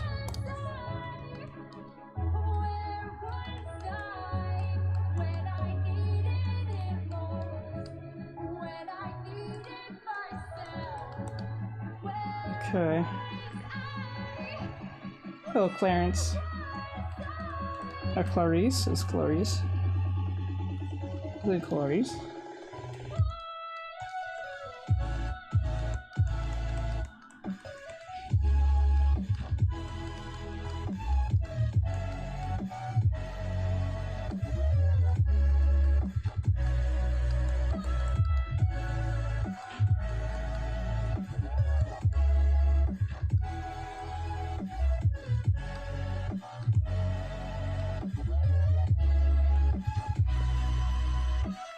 Damn, missed the process. Yeah, we went through the whole process. I explained from day one, from where I started and stuff.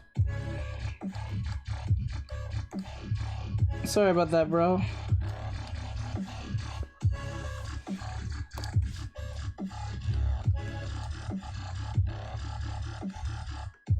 But ultimately, what you gotta look out for when doing the drawing of a plus-size model or character, that you have to look for the sense of what do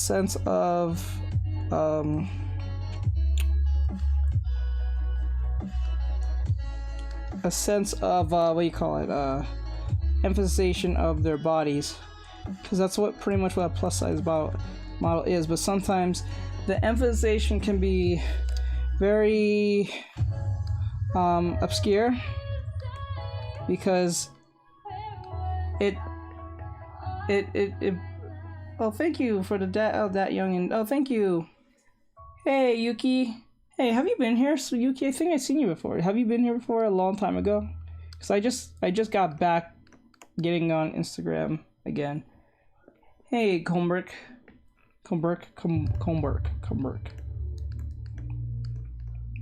Okay. Hello. So, like, just for this lesson, just to let you know, everything when drawing plus-size models always comes with emphasization of said drawing. Like, it's always emphasized in that sense. It's so. Let me see. Like this, and then her hand will be here, somewhat here.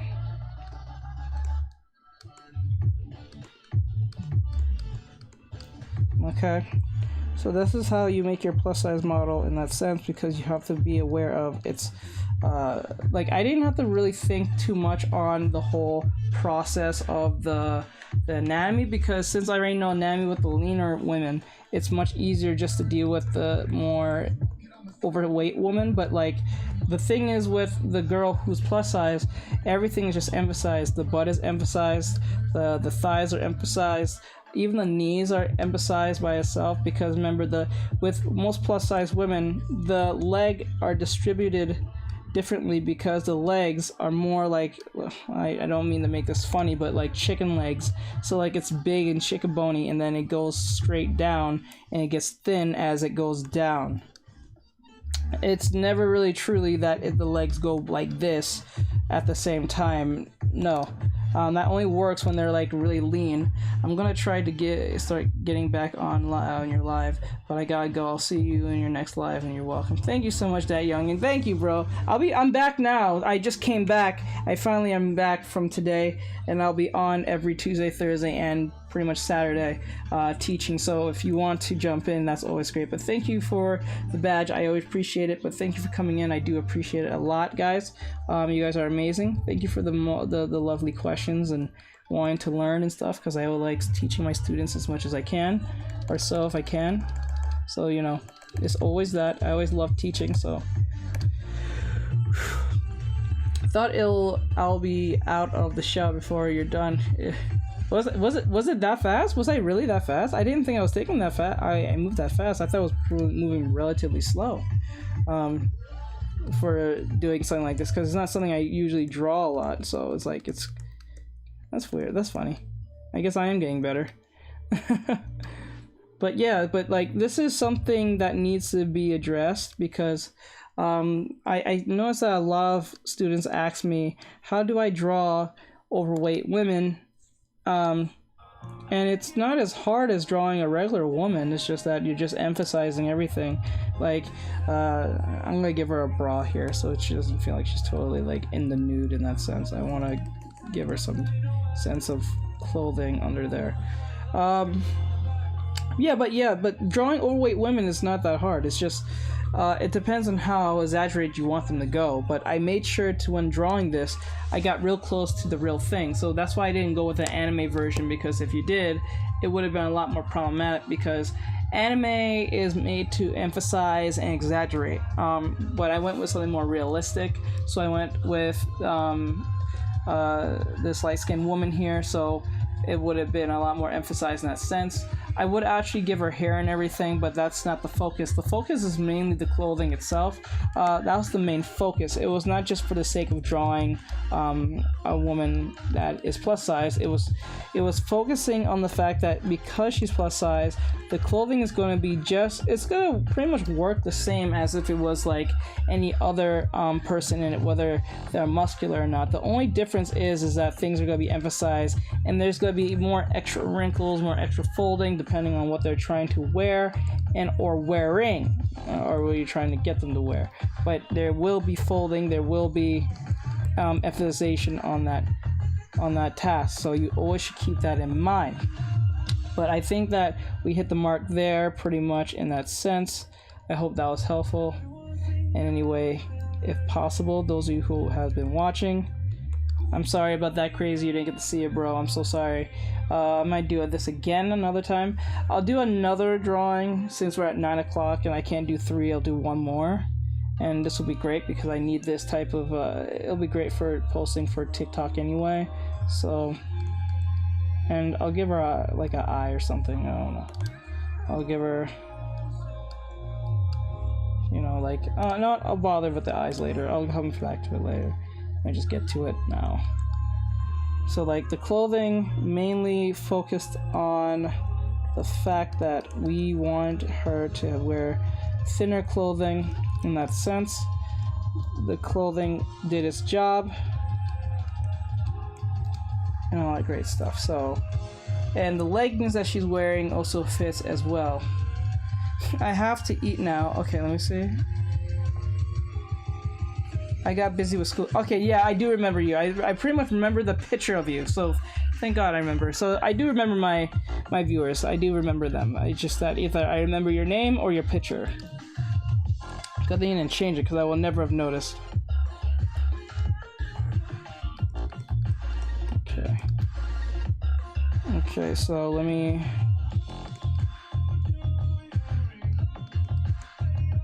Okay, like that. Alright, so I'm going to put her in her folder here. Let that load. Oh, first thing, I forgot her hands.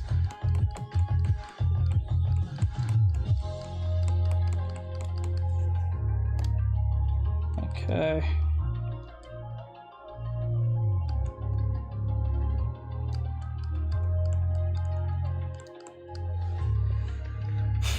Okay, so let me put this in her space. So how many did we do in here? Okay, we did a few of them. We got this one. We did do that one. Got her.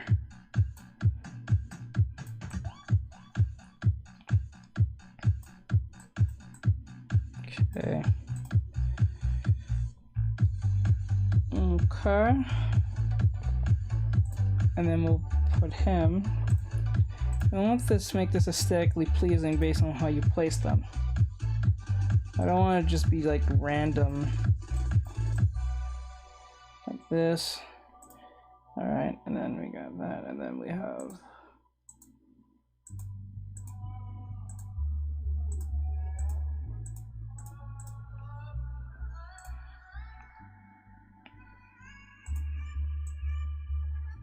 Oh, okay. Okay, also, I'll fix that later. I'll make this more aesthetically pleasing later. So let me just draw the female. Alright, now, how am I gonna do this? Now I got this one. Now, I'll make this head. Okay. And then I'm going to straighten this down like this.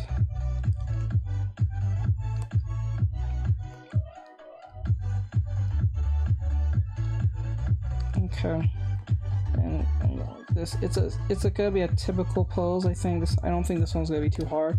It's gonna be pretty much to the point. So what we need to do is always make big shapes of our individual, because remember, she's like, our individual is gonna be pretty big. Okay, and then like this, and then like this.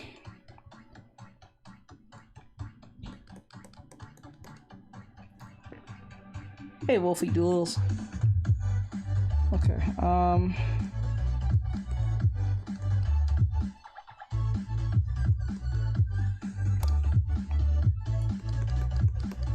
okay.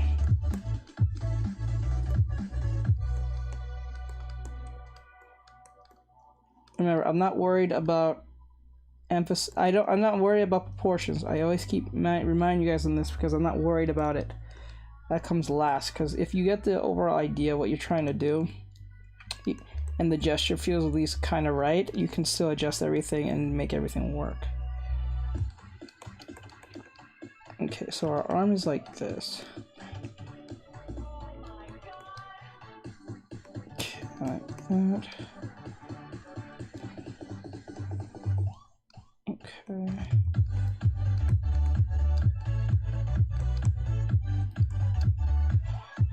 Okay.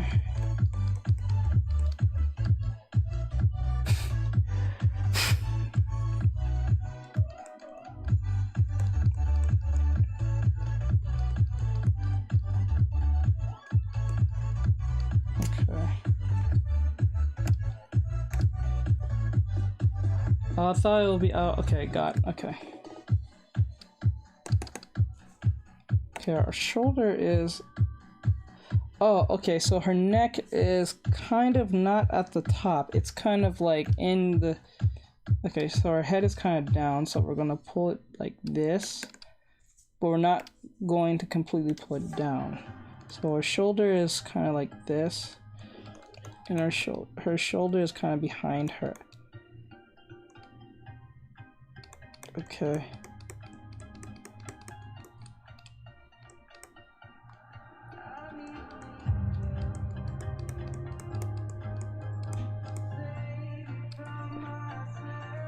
Okay, you know what? I'm gonna ignore this arm. I'll come back to it later. I don't want to waste time trying to make it work.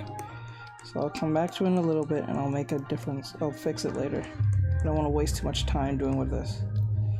Okay, so leg is here.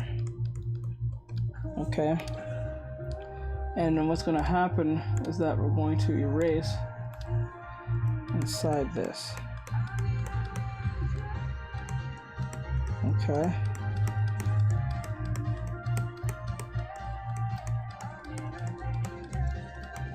Okay, and this too.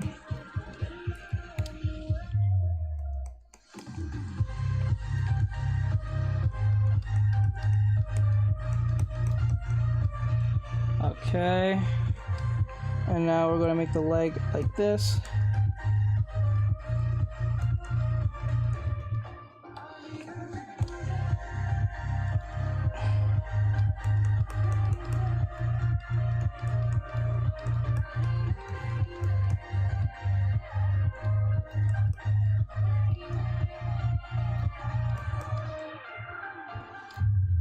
Okay, the knee's like that. Now this knee is going to, because her leg is kind of in the air.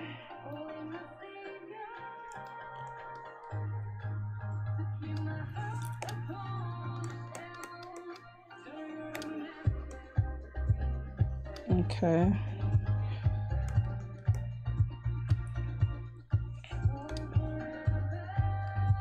No, that makes sense. It'll be like this.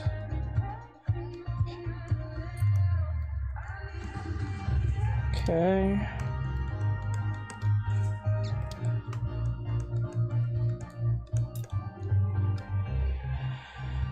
Okay.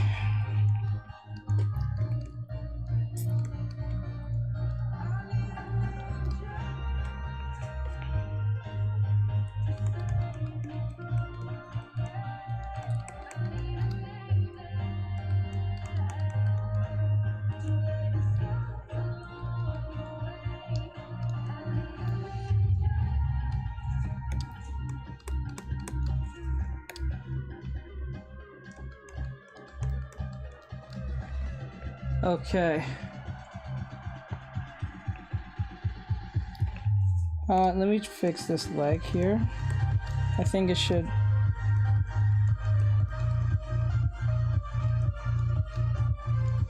Okay.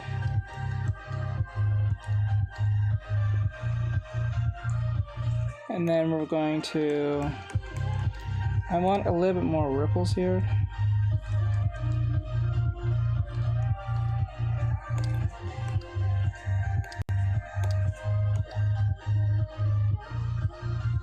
Why do he keeps jumping back and forth that you can call? What the hell's going on?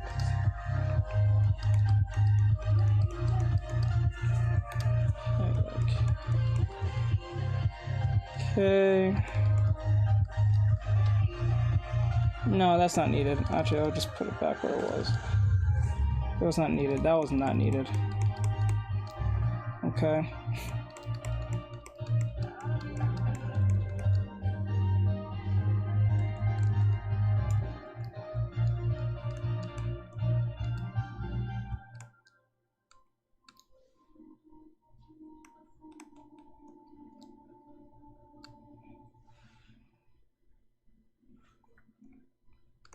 Okay.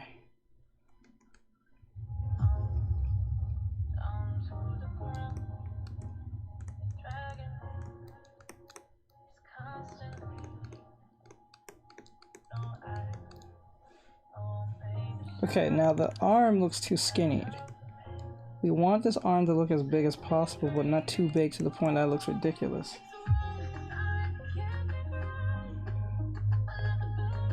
Hey, Nezuko, what's going on?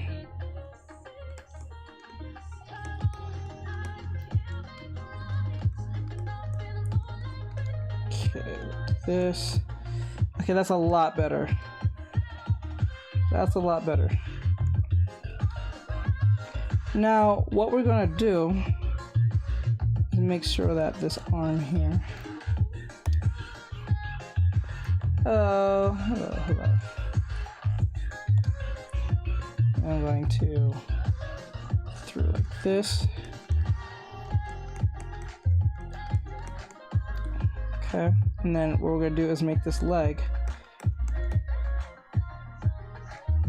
Because like what we're trying to do is give it her a cocktail dress. That's pretty much what this is that we're looking for. We're looking for this cocktail dress to work. I was able to finish a bit of Kubani feeling good, man. Kubani? What's Kubani? Kobeni.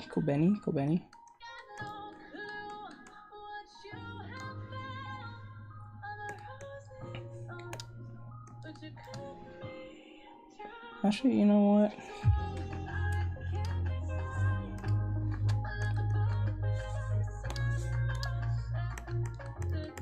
so I can understand where the clothing is being sent.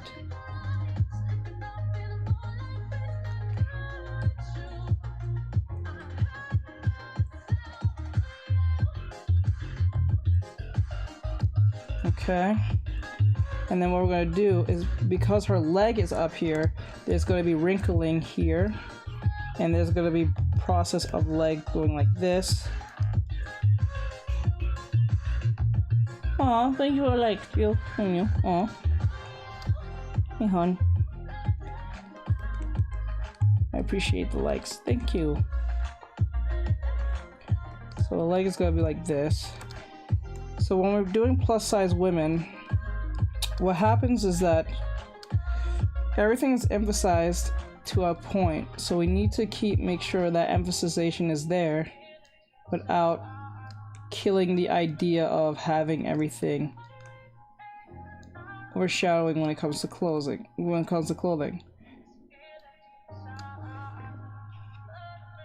Okay, so I'm going to connect this to this. Like that. And like that. And she's not wearing a sweater, she's wearing a cocktail dress, so it's going to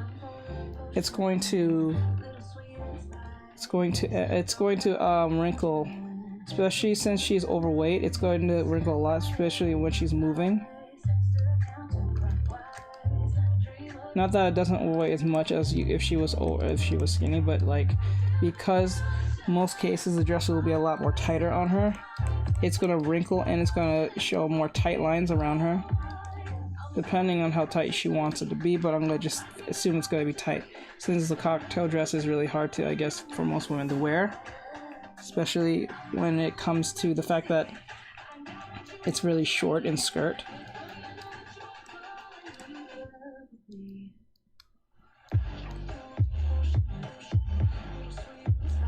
And if you're overweight, if you're plus size, I'm pretty sure it's just as difficult, probably even more, to wear a cocktail dress.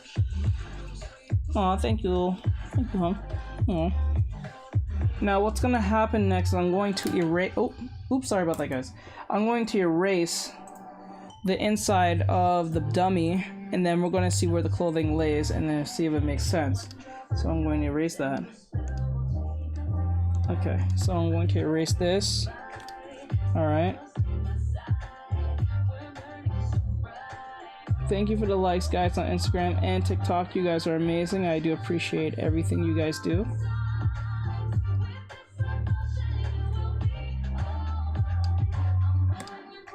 There you go.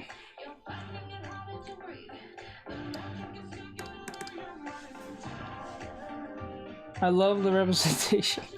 I see. So like, this is what I'm trying to emphasize to you guys. When you're drawing your plus size model, always know that everything's emphasized. The breast is emphasized, the legs are emphasized, the knees are emphasized. And you always have to make it more easier on yourself in that sense. Like I said before, when I drew the character here, you have to look closely when drawing them as close as possible to real life.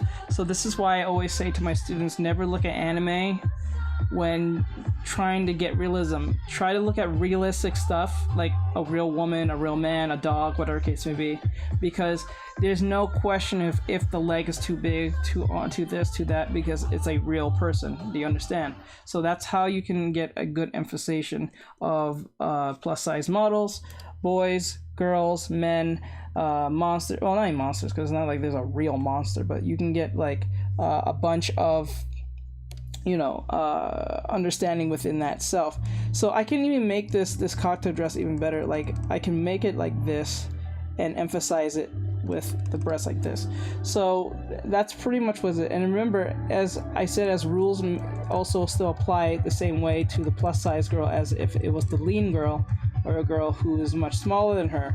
The put anything of any value, you have to make sure that there's emphasization around the body, so you can have a good understanding of how to navigate through said body. Thank you, guys. But but this is the weird thing. I get a lot of love when I draw the plus size girls more. Like it's really strange because they really do ask for that a lot. And it's not my cup of tea of what I draw all the time, but it's not that I don't mind drawing it. It's just not something I usually draw. But when I do draw it, I get a lot of love for it. So this will be going on TikTok as well, or so. So if any of you have any questions about what I did here, please leave a question in the questionnaire. I'll try to answer it, or so. We have about 40 minutes left. So as far as I see it, we did this plus size model. Let me see.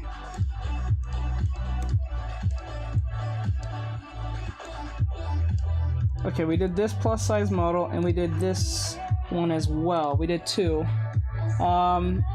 Alongside a few others. So we did one that's standing like this, and one that's standing very closely to the other. Where's the last one I had?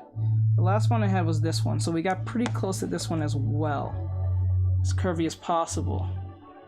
Coming through with the emphasis, exactly.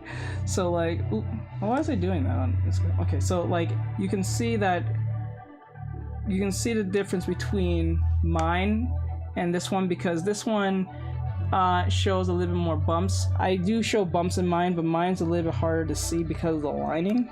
But other than that, it is pretty close. And I made sure mine was a little bit more censored with the breasts because I didn't want TikTok getting too mad at me at that one.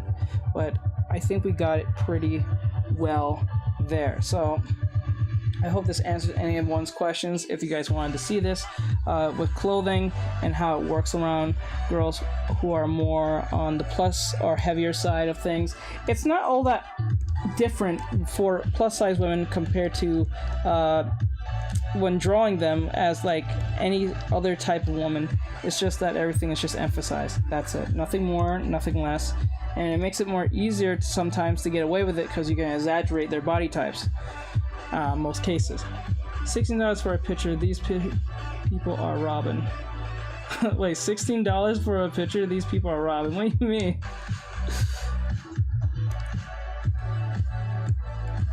Okay, let me see. Okay, put it up here. Alright, so we did this one. I think we might call it early tonight, but I'm not sure yet. Let me see how I put these. We did this one. We did a lot today for our lessons. I think we got a lot done. We learned how to do jackets. We learned how to do hoodies. We learned how to do jeans. We learned how to do leggings. We did bikinis. We did one bikinis. We did two pieces, one pieces. You know, we did not all clothing. I think we did sweaters, if I remember right. But we got pretty close with everything. And I think Thursday, I will be doing a fan art, Halloween fan art. So look out for that. Because I know you guys really like it when I do my fan arts in most cases. Especially when there's Halloween based. Remember my head review. Yes, I will look at that in a second. I'm not getting off yet. I did promise you I was gonna look at that. Let me put this on the side here. We did a lot today. And I'm glad that everyone learned something today. Guys, if you really enjoy what you see, please follow the YouTube channel. It's called Artectress. If you don't know how to spell that or don't know where to find that, you can go to my Instagram. Those of you who are on Instagram, those of you who are on TikTok, those of you who may see this on TikTok or Twitch or whatever case may be. My main goal is to get to 1,000 on YouTube, so if you guys really want to help or want to get more tutorials from me in that, my name is Artectress. I'll write it right here for you guys to see it so you guys can find it. But if you have still trouble looking for it, I'll show you a little later as I do the whole review for Crazy here. Give me 2 seconds. Let me just get this right here. You guys can tell I'm not using a pen with pressure sensitivity. I did that on purpose to not rely on the pressure sensitivity, even though it's a little bit annoying to look at it because it looks kind of like me, but it works really well when you have a thin line. It doesn't really make much of a difference. You know, like great stuff. But I'm really glad that you guys enjoyed this today. This was really fun. And I'm finally back on Instagram, so you guys can watch these on Instagram as well if you don't like using TikTok or you don't have TikTok or whatever case may be. Let me get the other model here. What did I have her wear? Okay. Let me pull her over here. Oh, I drew it on her thing. Okay, I'll put this over here. Okay.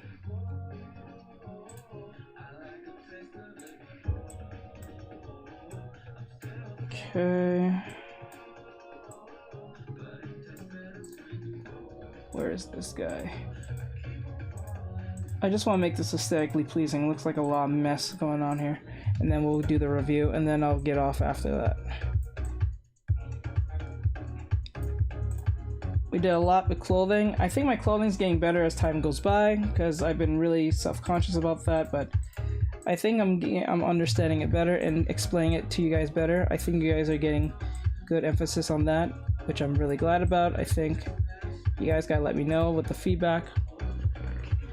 Okay, the pick you use for reference, crazy. Remember my head. Oh, the pick I use is $16. Yeah, yes, the outfit that this lady is selling is $16. That's funny. Yeah, I know what you're talking about. So it's pretty close. $16. Okay, so I think that's everything we did today. Clothing. I'm not gonna count that bikini thing. That thing was not really a good idea. I'd probably erase that. That was not a good representation of what I was trying to teach you guys. Oh yeah, and I also teach you guys, I remember this, I teach you guys how to deal with ponchos in that sense with the outfits. And remember what I taught you guys with weight, fabric, and thickness and thinness. You have to remember that thickness and fabric, thickness and thickness will make all the difference. So something thick will mostly fold compared to something thin that will wrinkle. So always remember this. If you're dealing like, let's just say a thin sock, let's say a thin sock,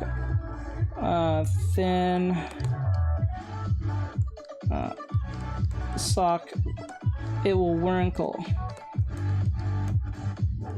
Okay, if you're dealing with a thicker sock, if a soccer, oh god, sock, it will fold mostly. It will fold because the weight of your fabric will make all the difference. Or it, like this, the typical thing that you'll probably see in most cases with thinner fabrics, you'll see more pipe folds. As I remember I mentioned this a while back. Let me see.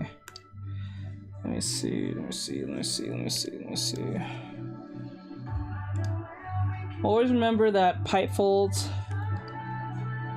Pipe folds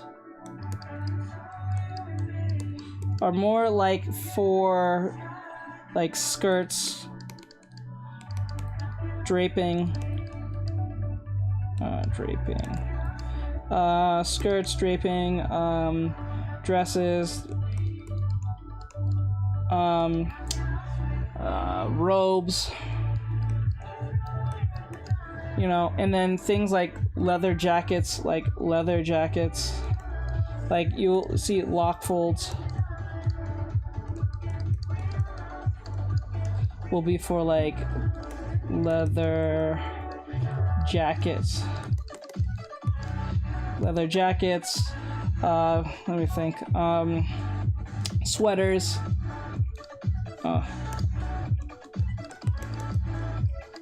Sweaters. Just basic jackets. Just a basic jacket will still do that. Like jackets, hoodies.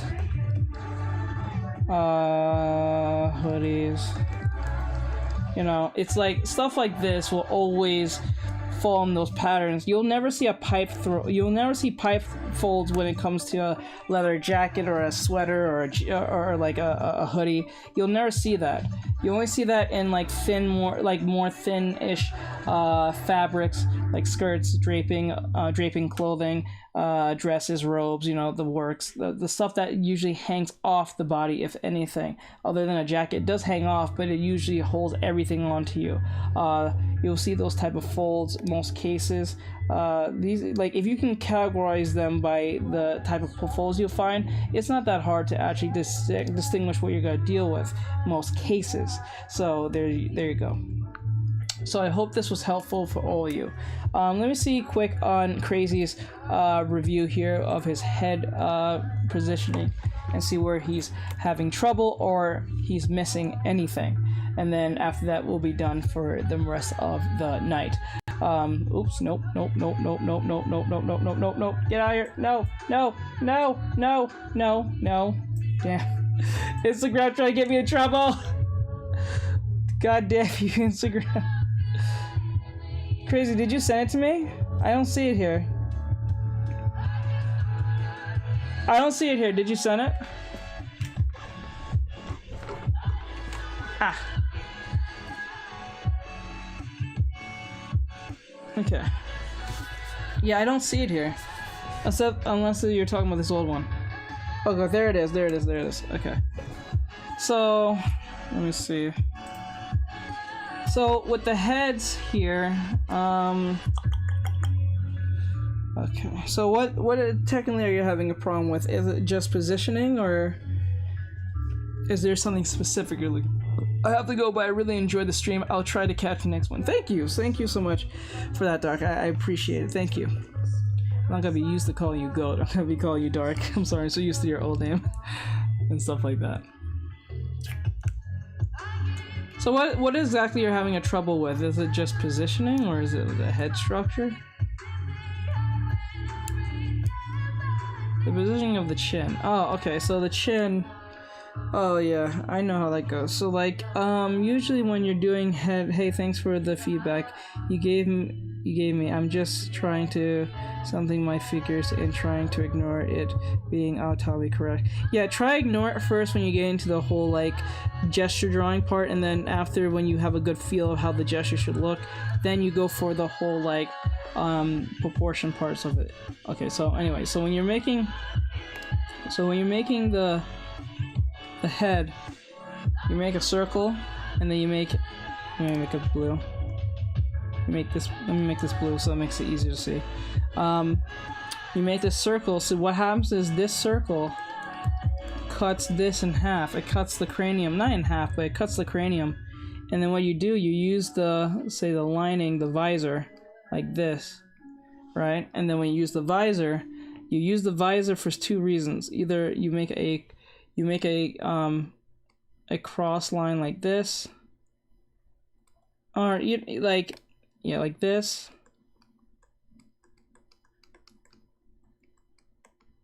and remember, when you get to this part with the chin, what's going to happen is that you're going to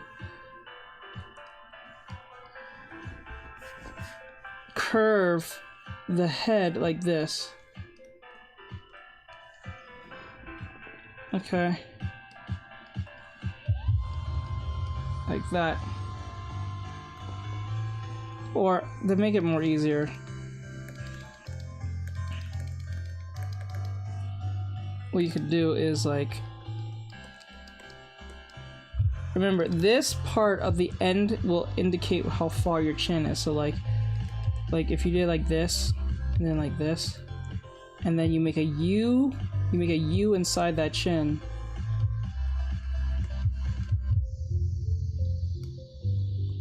It'll indicate in that sense. So like, let me save that just in case I need it.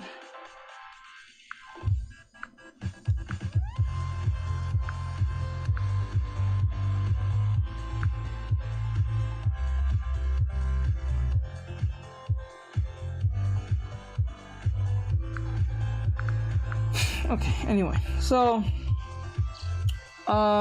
head. Let me say head. Drawings. So like, let me see here, like, for instance, let me use this for instance, like, the chin is a very strange thing sometimes. I don't know what it is, but every time when I draw the chin too, there's this situation where when you're trying to draw the chin in a specific angle, it always doesn't feel right because it always feels like it's kind of flattened. And I think you may know what I'm talking about. Like it always feels not right, or it feels kind of like off, or it doesn't feel like a chin. It just feels like you just put an extra piece of something on top of that or next to that body, and it feels kind of off. So I know where you're coming from with this, because this is always a big challenge. This is why you need to constantly practice this. This is why if you're having trouble with a particular body part, you should stick on that body part and keep drawing it constantly and let it be a constant repetition till it just becomes second nature. Because you gotta sometimes you just gotta force yourself to understand where that particular point of the body is giving you trouble, and you just have to keep doing it over and over till your head doesn't make any more questions in those situations. It's really annoying because what you're doing is making a shading under the chin to indicate that there's a chin under there. Like there's a 3D-ness in that sense. And also try to make sure when you're drawing your heads, and I kind of saw it in your drawings, make sure when you're drawing your heads there's a bit of space. There's a space between the eye and the hairline, because I noticed that most beginners tend to draw and it's too close to like everything's way too compact, and it's really hard because like how I would draw it, like how I draw big circle, right? And I try to elongate the you see how I elongate the line as long as possible? So there will be some sense of spacing in that situation. That explains it.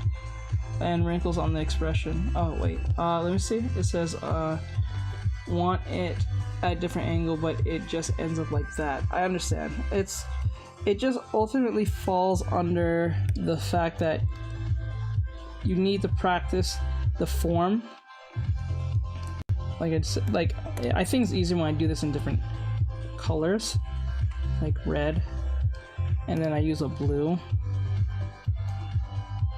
right? And then you make a visor, right? So your visor will indicate where your face is looking, or if you put like here. And remember, the visor doesn't curve. What it is, it's a straight line, and then it breaks off and curves. Breaks off and then curves, because it gives it that more, like sometimes if it makes it easier you can make it. And I'm glad that you got so much help out of that AI Dusty. I'm really glad that you had help through that. I'm really glad, bro, that my teachings helps you. Thank you, it means a lot. So like I always make a visor, right? And then what I'm gonna do is in different colors so you can see that. I'm gonna make this line purple. I'm gonna make it really purple so you can see it. No, actually no. Oh, it's gonna be like green, like a dark green. And make this line as long as possible so it's not a problem from that point, because there's enough spacing between the head, you know, like this. There's enough spacing. I want that space, right? You want that space as long as possible, so when you're putting your eyes, it doesn't feel so connected to the nose and the mouth, and everything feels so, you know that seductive look with the eye slanted and the chin cover the neck, seductive look. Oh, I think I know what you're talking. Like, can you give me like a? Do you have a reference to send me, and I can look at it real quick? That'll be really helpful. Give me a reference real quick, and then I'll try to simulate it and try to explain it to you. I'll try to demonstrate it.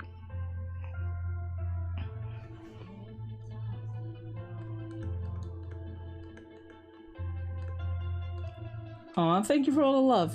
I appreciate it.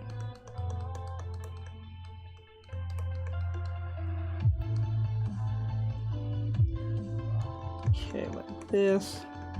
And then what's gonna happen is to make the neck turn like this.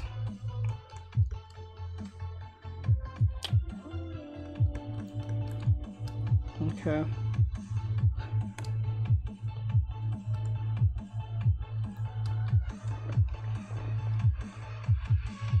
Okay, let me see if he sent it. Because I know what he's talking about. It's just that I want something to refer back to so you guys have an idea what I'm coming from with this. I know exactly what he's referring to. That seductive look at the whole thing. I get that. But as far as I see it, we did a great job today with all the stuff we did today. We made sure to look for anything. So the number one thing I told you guys is weight.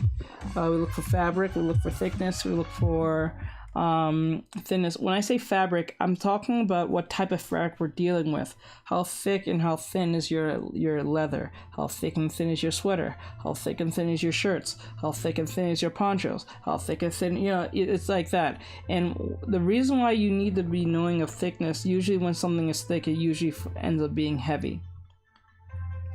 And usually when it's heavy, it usually becomes folded. It never really wrinkles. It does wrinkle in certain situations, but very rare, but it usually folds. Please be aware of this.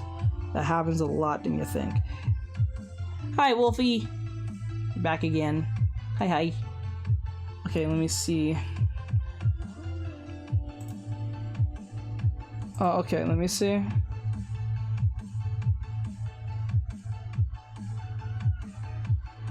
Okay, so like a situation like this is quite simple because it's not really showing anything on the chin. So if I had to draw this, make a big circle, make a big circle, right? Then you cut the cranium. I'm gonna color it. Cut the cranium, right? And then what's gonna happen is we want that to look like this. Actually, something like, okay, just to be clear on something, the thinner, the more thinner your cranium is, the more the turn of the head. So I'm just letting you guys know that now. So if I cut the cranium even more like to the end of the head like this, what's gonna happen is that it's gonna look like that. So if I turn it like this, or sometimes if that's too hard to use, you can still use the visor like this, but it might be a bit difficult for some. But if that's fine, that's fine. So we're going back to the reference like this. Okay.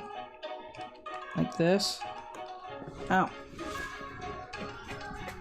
Shit. Okay. Thank you for the love, though.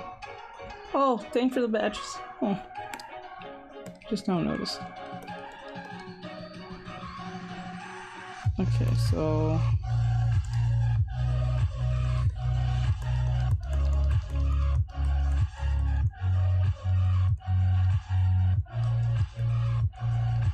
Okay.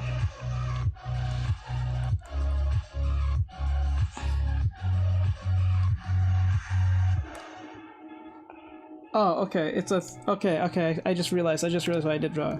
So you make a circle, something like this.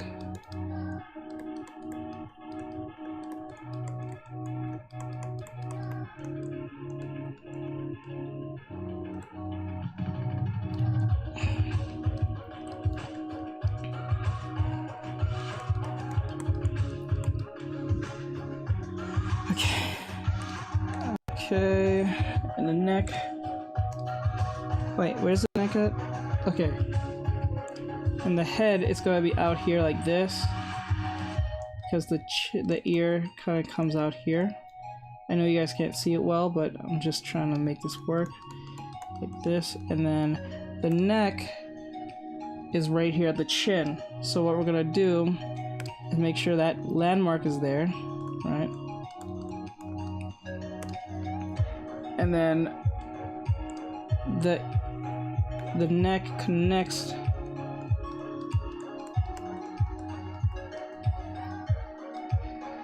okay.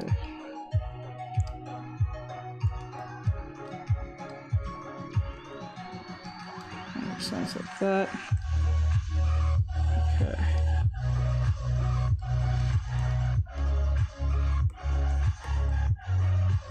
Okay, I'll make this small.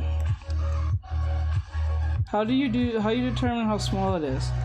If you're talking about the head, it's mainly how big you make your, like, the determination based on, you should use the Loomis head to do this, but like, just came back, what are we teaching about now? Just doing a quick head positioning and then we're done. Because I have to get off in the next 20 minutes or so. But let me see. The breast stop here. Okay, so it's like this. The arm is like this. Okay. Okay.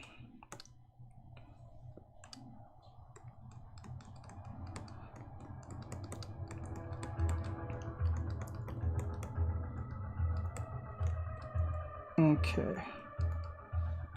Now, the problem with this is that I need to fix the head a little bit, but no, the smallest circle. How do you determine how small it is? No, the smallest circle. Oh, the small circle. It has to reach both the ends of the bigger circle. So I'll show you that in a second. I'll emphasize that a little better because I don't think that helps emphasize well. Okay, like this.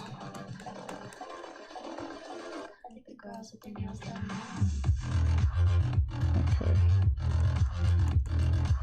Like that. And then what's going to happen is that I'm going to grab this chin and I'm going to push it out a little bit more than usual because I think the problem is the head is too small in the back of the head. So what I'm going to do is fix that head sense like that, okay? Okay, and then like this.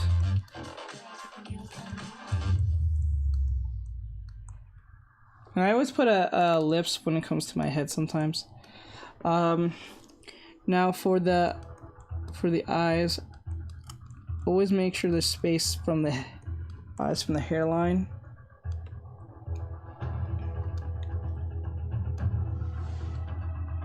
Okay. Make the head like this. I made it more anime looking than realistic because I was going more anime anyway. I didn't want to go realistic because that was going to be a little bit more annoying to deal with. Okay. Then I'm going to erase this part. See, what makes this hard is that you just have to make sure that the jawline is not too strong. You have to feminize it by circling it out. Next, you need to make sure that the head is not too manly, I guess, not too elongated in the sense it looks square. You want it to be as soft as possible. That's why when you get to this part of the head, you make this straight as possible because this is the cranium of the head. Well, it is the cranium, but I'm just saying, like, you have to make sure there is spacing between the eyebrows, the head, and the hairline here, because there's a hairline right here. No, not there. It's about here or so. All right, so there's spacing because you don't want it to be too close to everything, because when you're too close to everything, it doesn't look right and it just feels off. So let me like put this line down here.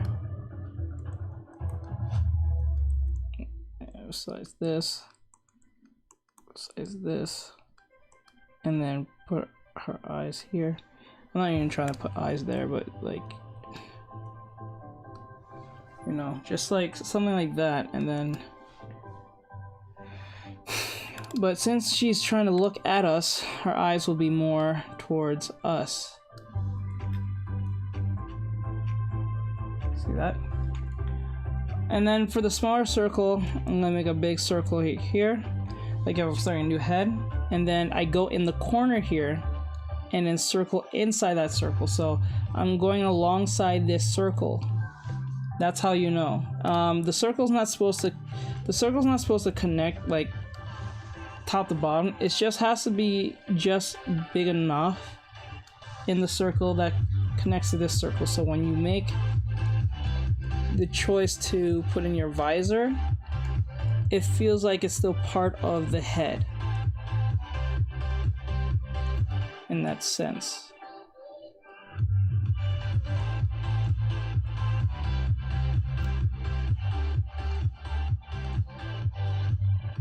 You know what I'm saying? It's like, and to know if it's small, it doesn't really matter how small it truly is. It just matters if it gives you that sense of 3D-ness. That's what it's supposed to actually do. Because I never emphasize anything about the size. Usually the size of the head, but I've never talked about the circle size. So the circle size itself, it doesn't matter how big or how small it is. All that matters is that the circle is giving you that 3D experience when drawing it. So that it doesn't matter how much the size is. Well, to me, I don't think the size matters, but it just, because I can probably make a big circle here and make a little small circle here, and then if I can still make sense out of it, I can still make a 3D head in that sense. You know what I'm saying? Like, see? Like I can still make a 3D head. It doesn't really matter. I don't think it matters. But if you make it like, if you make it a size that you think is easy for you to read it, then that makes it even more better, you know?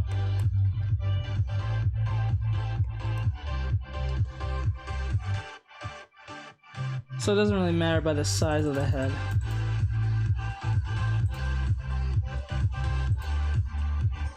And her ear is at the far end of this, like it's like literally here.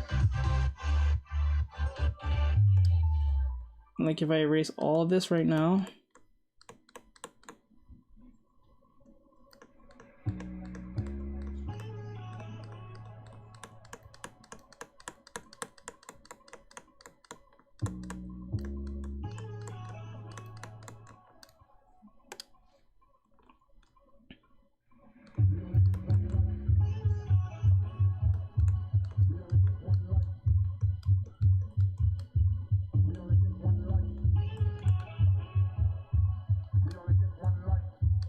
you know what I'm saying? It's just, it doesn't really matter. It's just, it matters by the way you read the shape. So like, the circle is only there to help you cut.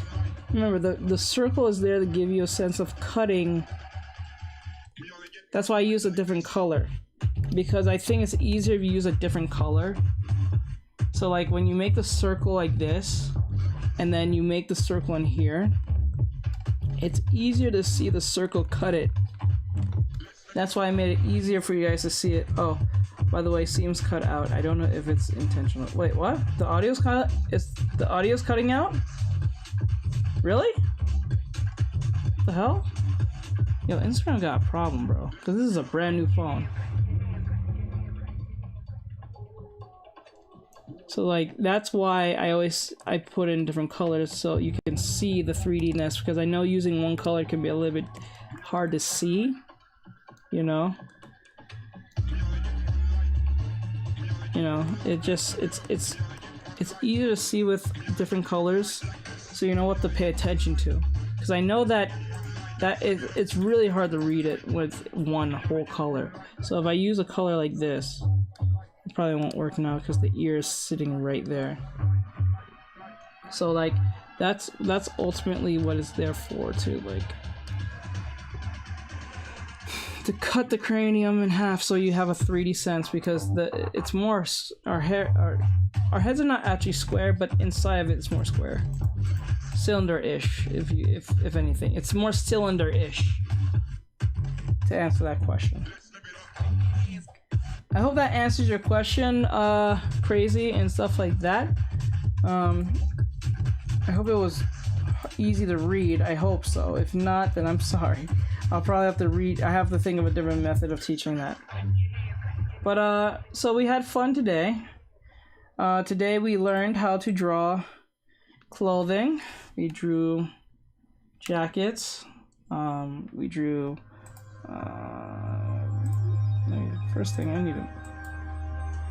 We drew girls in jeans and leggings. Then we drew plus size models.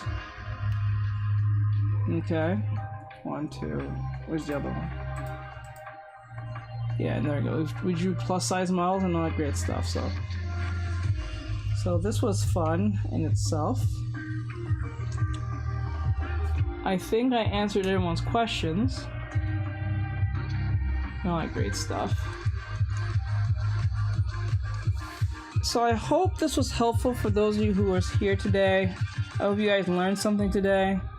I hope I did my job right. We learned how to draw. Not only that, we drew bikinis. We learned how to put line weight on clothing and perspective in some form, because I remember mentioning the whole cylinder. I tagged you in Insta what I drew during the live. Hope you have a good day. Okay, let me see. I'm gonna look at it in 2 seconds. Where is it?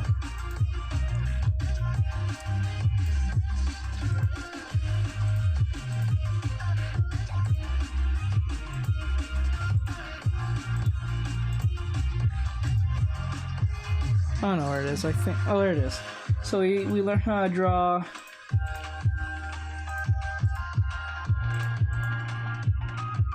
Like bikinis and understand how it works in that sense, you know. So that was pretty fun. Just came back. What are we teaching now? I was just teaching how to do head positioning, but I might talk about that next Tuesday or Saturday. So let me see real quick this tagging. But just to let you know, crazy, to make this work, make sure that you're creating them. It's all about perspective of the head, and then when you get the understanding of the perspective of the point of the head, it's just the chin from that point becomes the second obstacle. Once you understand the direction of where your head is going, you then can probably move on doing the doing the chin next. Tagged. I think it was tagged. Was it this one? No, it definitely wasn't this one. It was something. You said you tagged me on Instagram, but I'm not sure where is it.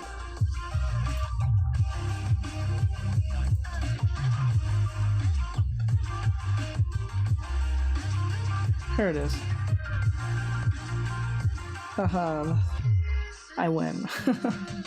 Okay, Wolfie. Second one sketched during our aw, so nice. Look at that. Looks so awesome. I love it. Everyone, give a like and follow to Wolfie Fang Howl on Instagram. I hope you guys enjoy her work. She did a great job. This is amazing. This is amazing work. Oh, this is a new one, so I'll follow it anyway. There we go. Let me see through this one. Nice, nice. Love the layering of the clothing. Good, good. And it seems like it's thin clothing, so it's really wrinkling. That's good. It'll be some folding here and there because it overlaps really well on each other, but the wrinkling is there, so good. I am proud of that. So, and always make sure to use the cylinder method I taught. So if you get lost of where the wrinkling may be, where it begins or where it ends, think of gravity and think of where it begins, and then you can pretty much figure out where everything goes from that point. So I hope you guys enjoyed that. And there's two. Okay, got it. But so far it looks awesome. It looks like something from Genshin Impact. It looks like a Genshin Impact outfit, or I could be wrong, but it looks amazing. A kimono, because that's usually what most of the girls wear in Genshin Impact, most cases. But yeah, but that's pretty much it. So today we did a great job of doing what we had to do, so I hope you guys enjoyed this. This was fun. I might have to grayscale these outfits. I don't even know what color them, but I might grayscale them.